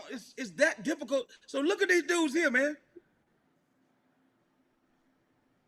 Chris, A conference players, and none of them are gonna play in the NBA possibly, Jimmy. None of them. I'm trying to make it big enough for y'all to see. Yeah, these guys ain't playing the league, man. First team All Big East, first team All ACC, first team All Big 12, ain't none of them gonna smell it. Yeah. So you can transfer all you want. They told. I mean, what Chris, you transferring for? Unless you think you can. Because hold up. I want to get some looks. That's what they told me, man. I'm gonna get some more looks. Listen, them dudes flying all over the world. What you mean? They got synergy. Get looks at what? That dude told me, man. 4 points a game, you're not going to the NBA. Jimmy, that's another question. There go another one, Chris. Hey, there go another one, Chris. I'll put both of them up there. All Big 12. Days, LSU. Hey, Jimmy, let me ask you a question. If you go through those 52 guys, how many of those guys average over 10 points a game? Oh, man. That's what I'm trying to say. I would have to go on the ledge and probably say about maybe 25%. Kedrick Gordon, you're lying. I don't know who that Kedrick Lewis is. That's a lie. I never said that. He lost his mind. Chris, you said he just laughing, Chris. He laughing. Oh, I was about to say, he ain't never heard me say that. He lost his mind. Never. So my thing is, again, it's very, very, very, very, very, very, very difficult. That's all. Because of social media, and because of social media, and because of so many options like Overtime Elite, Ignite, and this and that, it makes it look like it's easier to get there. Just like people can say, oh, you got SoundCloud, you got this, you got that. It don't mean it's hard to get a rap contract and be a big-time rapper just because they got so many outlets for you. There's a lot of outlets for people to hear you, but there ain't a lot of outlets for you to actually be successful. You know what I mean? So just like there's a lot of outlets to play basketball, you're right. But in order to become what you think you're going to become, and Jimmy made a good point. If you go ask every last one of them parents right now, forget about the ones in college. This is a better way to look at it, Jimmy. Go find a 15 and under team right now and ask them kids what a pro is. And we'll see what they say. Now tell me how that changes over time. It changes over time because reality set in. That's what happens. Reality starts setting in. And that's when the fingers start coming out. The blame game. Well, let me transfer. Let me blame that person. It's their fault. It's their fault. And it never come back to them. Hey, I'm not good enough. I love what Not good enough. I love what Archie said, Jim. I'm gonna put it on the screen. I kind of like that when Archie said those players you look at and say he's going to be a pro, he's going to be in the league. Normally they don't transfer to another school. Normally they transfer to the league, the said league. Thank you very much. Absolutely. Thank you very much. Wait a minute. Hey, this for you, Archie. Wait a minute. No, but at the same time, in all fairness, You said normally, Jimmy. yeah, normally we in new abnormal times because of the portal coming off and guys don't have to sit out. So now guys, like you think about it, look at Kentucky, you have what two or three of them left. You know, from that school. You have And then you had one that stayed, the player of the year stayed. Player of the year stayed. And I saw that Porsche he was riding in, Chris. I mean, here's the thing, man. Here's the thing. Think about this. He's going to make almost $2 million in NIL. If he signed a rookie deal, if he didn't get drafted or went in the second round, he wouldn't make near as much money. And right. He's a kid who came from nothing. Here's my thing. I say it again. That's why the pros is college for a lot of these guys. So a lot of these kids, which is my point, they transferring because they're like, well, maybe I can get some NIL money. You got to understand. The recruiting process now, Hatter, let me ask you a question, Hatter. Okay. When you recruit some of these players, right, as a contract advisor, what's the first thing they ask you for? Money. Yeah. That's the first thing they ask. First thing they ask. They don't want to know Hatter's a good guy. Yeah. They don't want to know. They don't want none of that. Hatter, well, how much money can I get up front? I told you about the dude I went down to North Carolina. I ain't called his name, but I went to North Carolina. I came and he said, "Hey, Rob, I like you, man. You cool. They say you great. I like you." He said, "But where the briefcase?" I said, "What briefcase? With the money in it."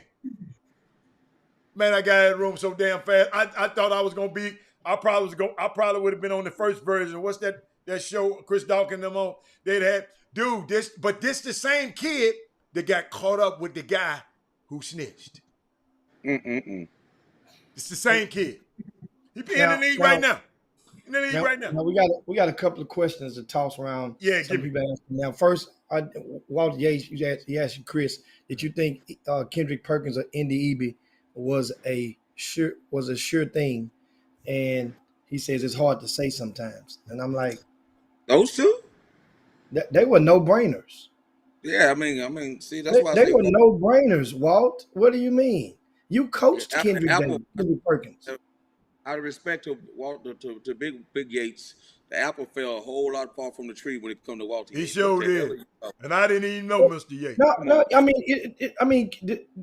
No, both of those guys were 6'9", 6 at the time, 6'10". They were dominant. They played together in the 9th and 10th grade.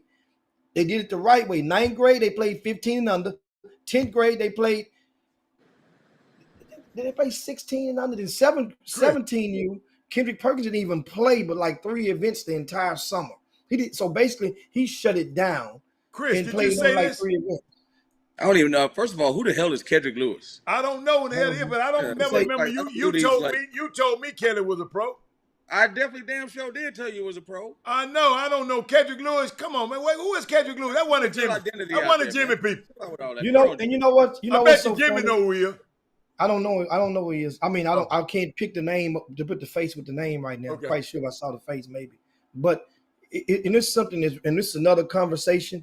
And you guys remind me to bring this up, and that is in regards to the NBPA Top 100 camp. Oh. And in our last meeting from the National Basketball Players Association, one of the things that they strive to do is when a guy makes a play in the league, or when he does something, they can come back and show that guy played in the camp. So the league, the National Basketball Players Association, they want future pros in the camp. They not caring who the best ninth grader, the best 10th grader. They don't care how many points you average. What they are most concerned about, if we give him an invite, do he have a good chance or is he a pro? NBA pro. I don't Unless he a understand how we got legacy. to start. He a legacy. Unless he's a legacy. And a legacy means you are the son of a active member of the National Basketball Players Association. And I'll bring that conversation back on another day because a lot of people really don't understand. They think because a kid is great and good. And you know what's so funny? A lot of kids who were at the time were very good from wherever they hood they were from, they get to that platform and basically lay an egg. Kendrick Davis was one of them. Now we know how good he's improved a great deal. He was already good in our hood. But Kendrick Davis got to that platform and basically shut it down. Shut it down. Now at the same time, in the same breath, ditto for Quentin Grimes. He got there in the same year. Didn't bust a grape. He might have one game with double-digit scoring. Might have been one. And they play about 9 games on the course of those 4 days. But at the same time, guys like JJ Caldwell got there, led the camp in assists, made the All-Star game. Ditto, Xavier Wheeler led the camp in assists, made the All-Star game. Is yet to be seen for him, but he gotta get it long. It ain't gonna be the easy route. He got to get it out. Yes, come on now. Don't even put that out. Don't tease that. Don't tease that, Jimmy. Don't do that. And so, of course, Facebook, have you go to your favorite show, sit on the front row, want a ticket, but don't want to pay for all of it. They put it on weekly installments. Of course, Businessman, he sells the tickets, Chris. Guys, tickets to any concert, any event, regardless of your city, he get it to you. Because one thing I like about tickets now, we had to go and wait. What time I gonna meet you? Get my tickets, man. You ain't gotta do that no more. They got you can forward the tickets. Oh, I sent Chris something. I sent Chris something the other night. Sent Chris something. And speaking of, it's for the chop shoppers.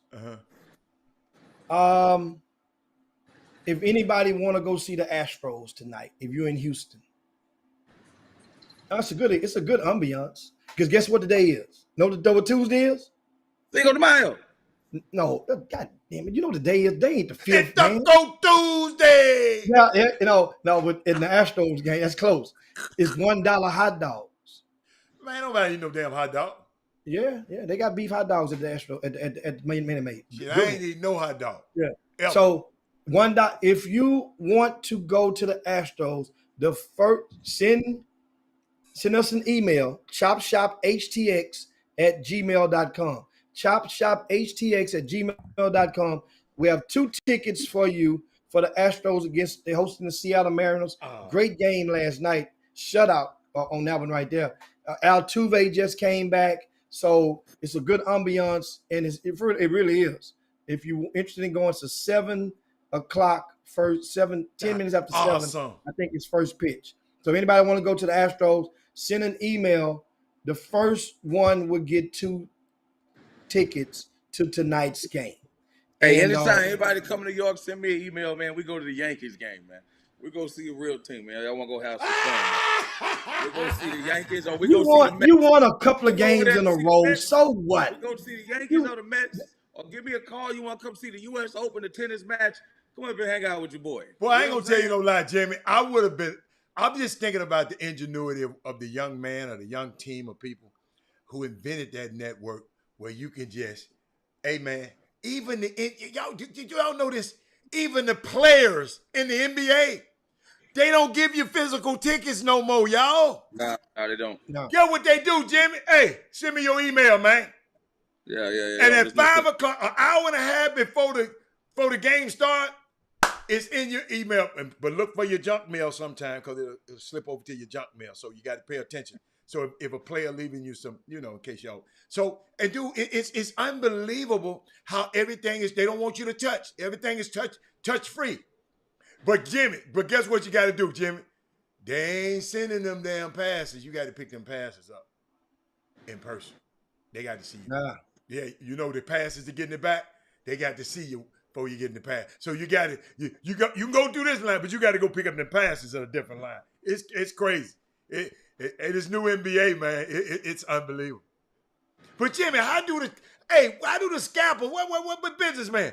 How do the scalpels do? Oh, just send you the email? Yeah, they do the same thing. They can forward it to you right down the spot, and so that's the thing. But do you get them the money first? I mean, I wouldn't give them some of them scalpels the money first. That's the part. That's the chance that you take with the I ain't scalpel. taking no chance. And so a lot of times, people that buy tickets via scalpels, a lot of them go to and find the same one because the same group of scalpels normally work the same pro events. So normally you see one time, then or he can walk up to the thing with you. And that's what some of them can do as well. They walk up to the gate with you. If you don't trust, you ask them to, and they'll walk and let them, and they'll scan them right on in. And then you get your bread. But this it's the new times now, and which is kind of cool because it saves a whole bunch of time. I promise you it do. Saves a whole bunch of time. Several times. I mean, it's amazing. And guess what? And guess what else they have? What? Guess what else they got now? This is part of the smartest thing, and you guys may not be know this. Huh. Say if you buy tickets, or if you got tickets, somebody give you some tickets, and I know on the Major League Baseball, it's in that form of fashion. You have the ability within 3 hours of the game, whatever game time starts, within 3 hours, you have the ability to upgrade your tickets based on what they have sold or not. Jimmy, what you got there? That's how they come to you, Jimmy. That's how it comes. That's how them tickets come to you like that, y'all. I was just showing how them tickets come to you. But I'm messing with Chris. Chris Walker quit doing that. But B. Scott said she'll be in New York. So she'll be in New York. Walter Yates crazy. I can't stand some of y'all, man. Yo, man, what's wrong with these people in the top shot, man? B. Scott is married, man. But yeah, I understand that. That's why I'm laughing at Walter Yates. But what's wrong with these dudes? That man say he had you. No, Chris ain't Walter Yates. Hey, Walt. Walter Yates look like Al B. Short. He always hey, Al B. Short. He ain't sure. Al B. unsure. He look like Al B. unsure. Hey, but hey, Walt. Hey, Walt. I know for a fact that Walt gonna have you sitting in the right seats. Cause Walt ain't gonna sit no any damn way. He ain't gonna sit no anyway. No. I mean, I just went to see Michael Jackson in Broadway. Man, y'all got to see that thing. Goodness gracious. Oh, it's good? What? Oh. Who you take? You know, Mike.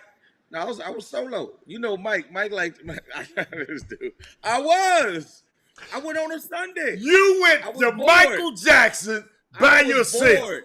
Yo, I live in New York. There's 1,000 Broadway shows. I can walk it's tight ass. We gonna pay that much for 2 tickets. No, but no. Had it.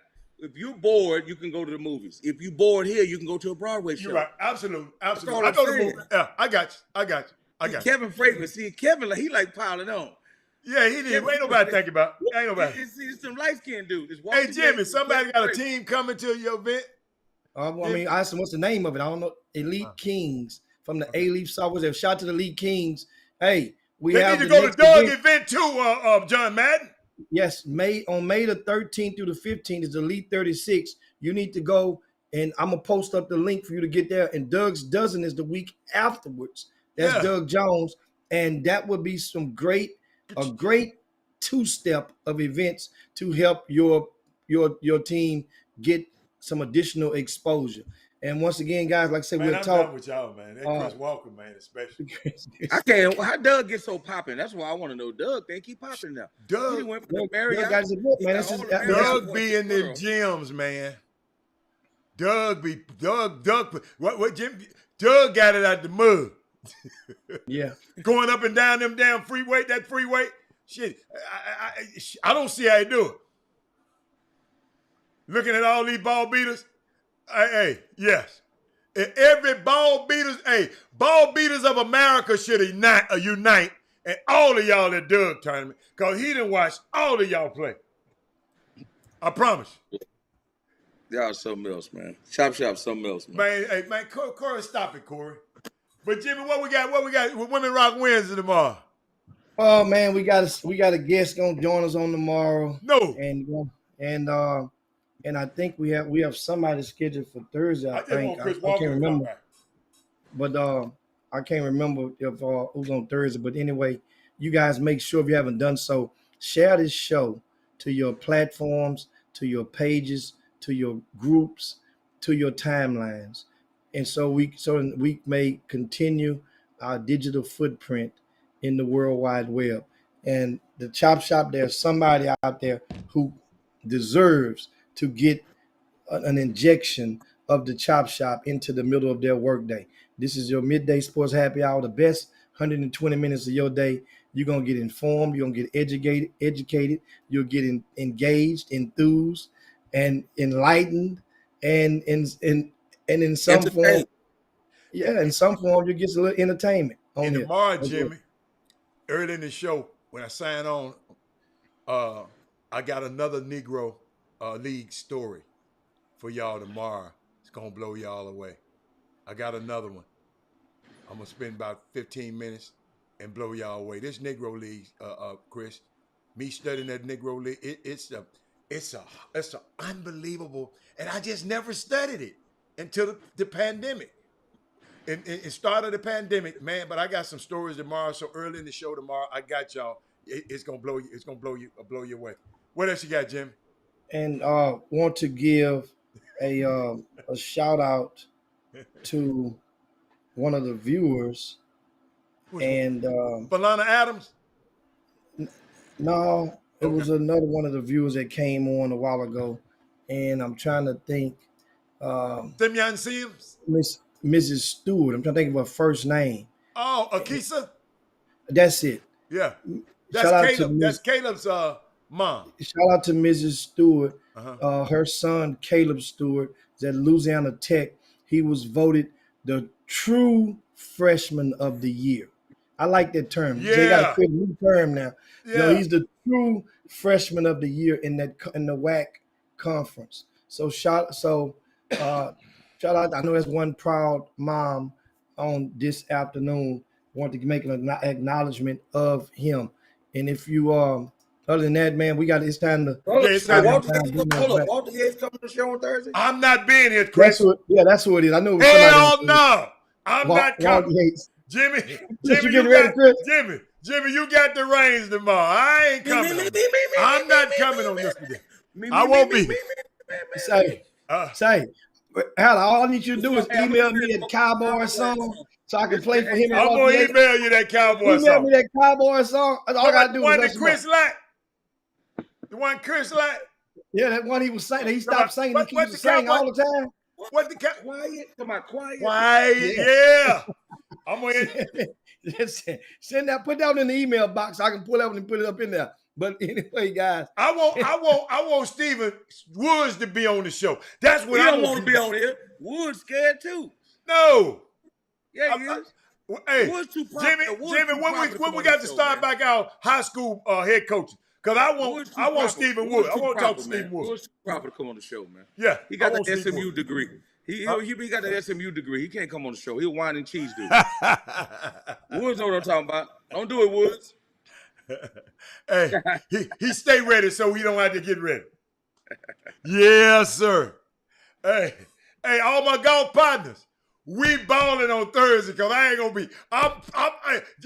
Jimmy, what time is the show? My tea time is at 12 on Thursday. And also, thanks, Solo. Want to give a shout out also to Solo's son, guys. He set a couple of records in track this past weekend, and his name is Nicholas Solomon.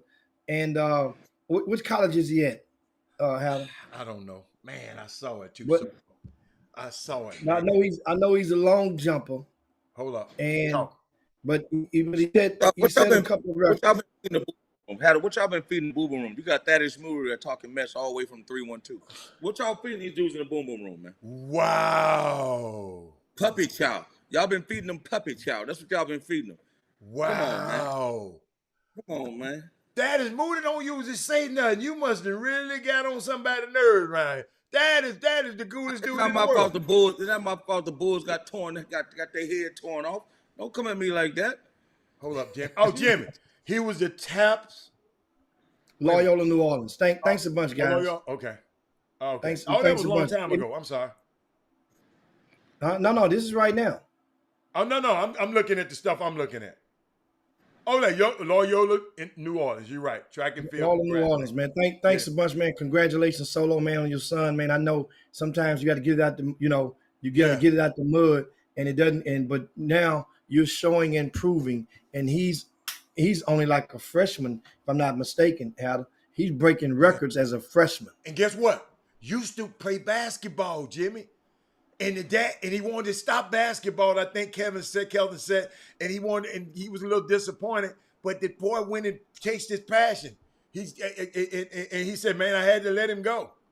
And Lupe, the little daughter, man, what is she doing out there? Yeah, that's Taylor Nunez. She's a 9th grader at San Antonio Wagner High School, and she ran an 11.31, which is a regional record. Yeah. Taylor Nunez. In that whole entire region of track and field, and she advances to the state championships in 4 events. Austin. 4 events. She's gonna be in 4 events at the state. 4 events. So I mean, she's world class for a 9th grade. I'm talking about. Now and I've seen her not in person run. Actually, she came and ran in the TSU relays a month and a half ago, and I was going to go, but I think it was during one of our events, and the time that she ran, it was just dead right in the middle, and I couldn't get all the way over to TSU and get back over to the Northeast over in Humble as I needed to. But Taylor Nunez has a chance to be something special. She's the daughter of Lupe Nunez, and Austin Nunez, her brother's going to Arizona State up in Phoenix. But that's pretty much. I got a question for my hip hop fans like Chris Walker. Who in the hell is Rod Wave? I don't know. Okay. Well, he just got arrested for strangling somebody. So I don't know him. Battery by strangling. Rod Wave. I guess he's a rapper. Okay. And speaking of track and field, how do you know Thurgood Marshall boys is normally the dominant relay in the area. But in that 4x1, they dropped the baton. Oh, no. And did not qualify, but they did qualify in 2 other relays. They would go to state in. Summer Creek boys, they're the defending state champions in track and field. Mm-hmm. They're poised to repeat. I didn't know they was running that fast over at Summer Creek. They over there. Good football team. If you got a good football team, you running fast somewhere. Well, that football team was overshadowed this year by North Shore and Atascocita. Then C.E. King even beat them in football this year. Hold up, man. Jimmy, one more. Jimmy, I just came through my text. Kobe Henderson just committed to Navarro Junior College. Hey, that's a good move. Hold up. I got to get that to the young fella. Hold on, man. I got to give him something out here. Yeah. That's to all the young people. That's a good move right there, because now not only do you get to stay close to home, he's a qualifier, right? And he gets to reignite his recruitment from Dallas Episcopal, and so that's a super move. I mean, understand, with today's society and the transfer portal, as Chris mentioned earlier, we talked about those 53 guys in the portal, and that includes a guy like Montavious Murphy, who started at Kansas a couple of years ago. He got in the portal the day after the deadline. Therefore, if he had enrolled in the college, he would not have been eligible this past season. So he had to wait a whole another lap around the track, and now he's in the he's in the portal still, and he committed to SFA. Now he decommitted from SFA, and now it's unknown as to where he would end up. But if you're a big man, right, any type of front court player, you're competing with him for a Division I scholarship. You're competing with Kenneth Lofton Jr. for a Division I scholarship. Guys, this stuff is not easy. Chris, a kid who played for you a couple of years ago, back when he was in high school, Bryson Etienne, Yeah. started some games at TSU this year. Yeah. He gets in the portal. Guess where he ends up at? Where? Southern. No. Yes. He's at Southern. No. I'm like, wait a minute, dude, you got in the portal to go to Southern? No. No. TSU just went to the dance, right? I'm hanging up on that note.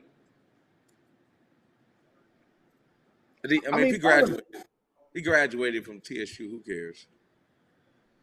No, but I'm talking about the component of it when you got in the portal. Like TSU had their leading scorer the year before, got into the portal, and he ended up at SMU, and it worked out fine for him. Him and the young man and his brother over there as well. I can't think of his name right now. Hey, I'm sorry, y'all. Hey, you know when that FedEx truck pull up there, Jimmy? That FedEx truck pull up. Hey, Chris, it's gonna be on in Miami, but keep going. Now, what else you got? What else we got, Jimmy? Before we get out? Yeah, that was the thing on that portal, and you guys, you can go and check it out. RCSSports.com. We have a list of all of the greater Houston area players in the portal, and out of that 53, as it stands of today, only like 15 have secured Division I destinations. Look at that math. Only 15. So what the rest of them gonna do, Jimmy? Well, they still got a little time. Okay. But and guess what? A few of those will get Division I destination. Jimmy, but I'm disappointed though. Bryson, who got Bryson number? Send it to me. I'm disappointed. What happened? Hold on. But did you say you felt he was about to leave though? So no, I didn't. Not him. I thought you said one of those guys that left. You thought you said you can smell it. From miles. I didn't. I thought them guys get along well. I was surprised, Jimmy. I ain't gonna lie. I was surprised when I saw that kid leave. I mean, I got to run, fellas. You should. Oh, there you go, Kevin Allen. Michael Weathers is the guy I'm talking about. Went to SMU. Played, and he was a leading scorer at TSU the year before. So he got in the portal. So that means, I guess, in your mind, you thinking, well, I can leave here. I'm gonna go to SMU too. No, boo boo. You're not this dude. No. Let's get out of here, man, so Chris can go. No. But anyway, man, we'll get back with you guys on tomorrow, man. Thanks so much for joining us there on the Chop Shop. It's time to slide down Dino's back. Yabba dabba, do this thing on. Pay Jalen Brunson. Pay Jalen Brunson. Time to go check the email box. That's right. ChopShopHTX@gmail.com. 2 tickets to the Astros just for you watching the Chop Shop today, courtesy of the Chop Shop. We'll see you guys on tomorrow. For Chris Walker, Robert Hatter, and myself, Jim Hicks. Of course, you got the Hater, and of course, the Hat. See you guys on tomorrow. Peace, we up out here. That man said paper. Jim Hicks.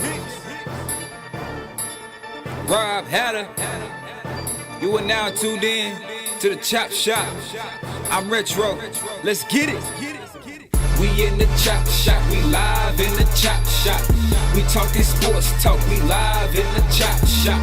We in the Chop Shop, I'm talking sports talk. So turn your dials up, it's live in the Chop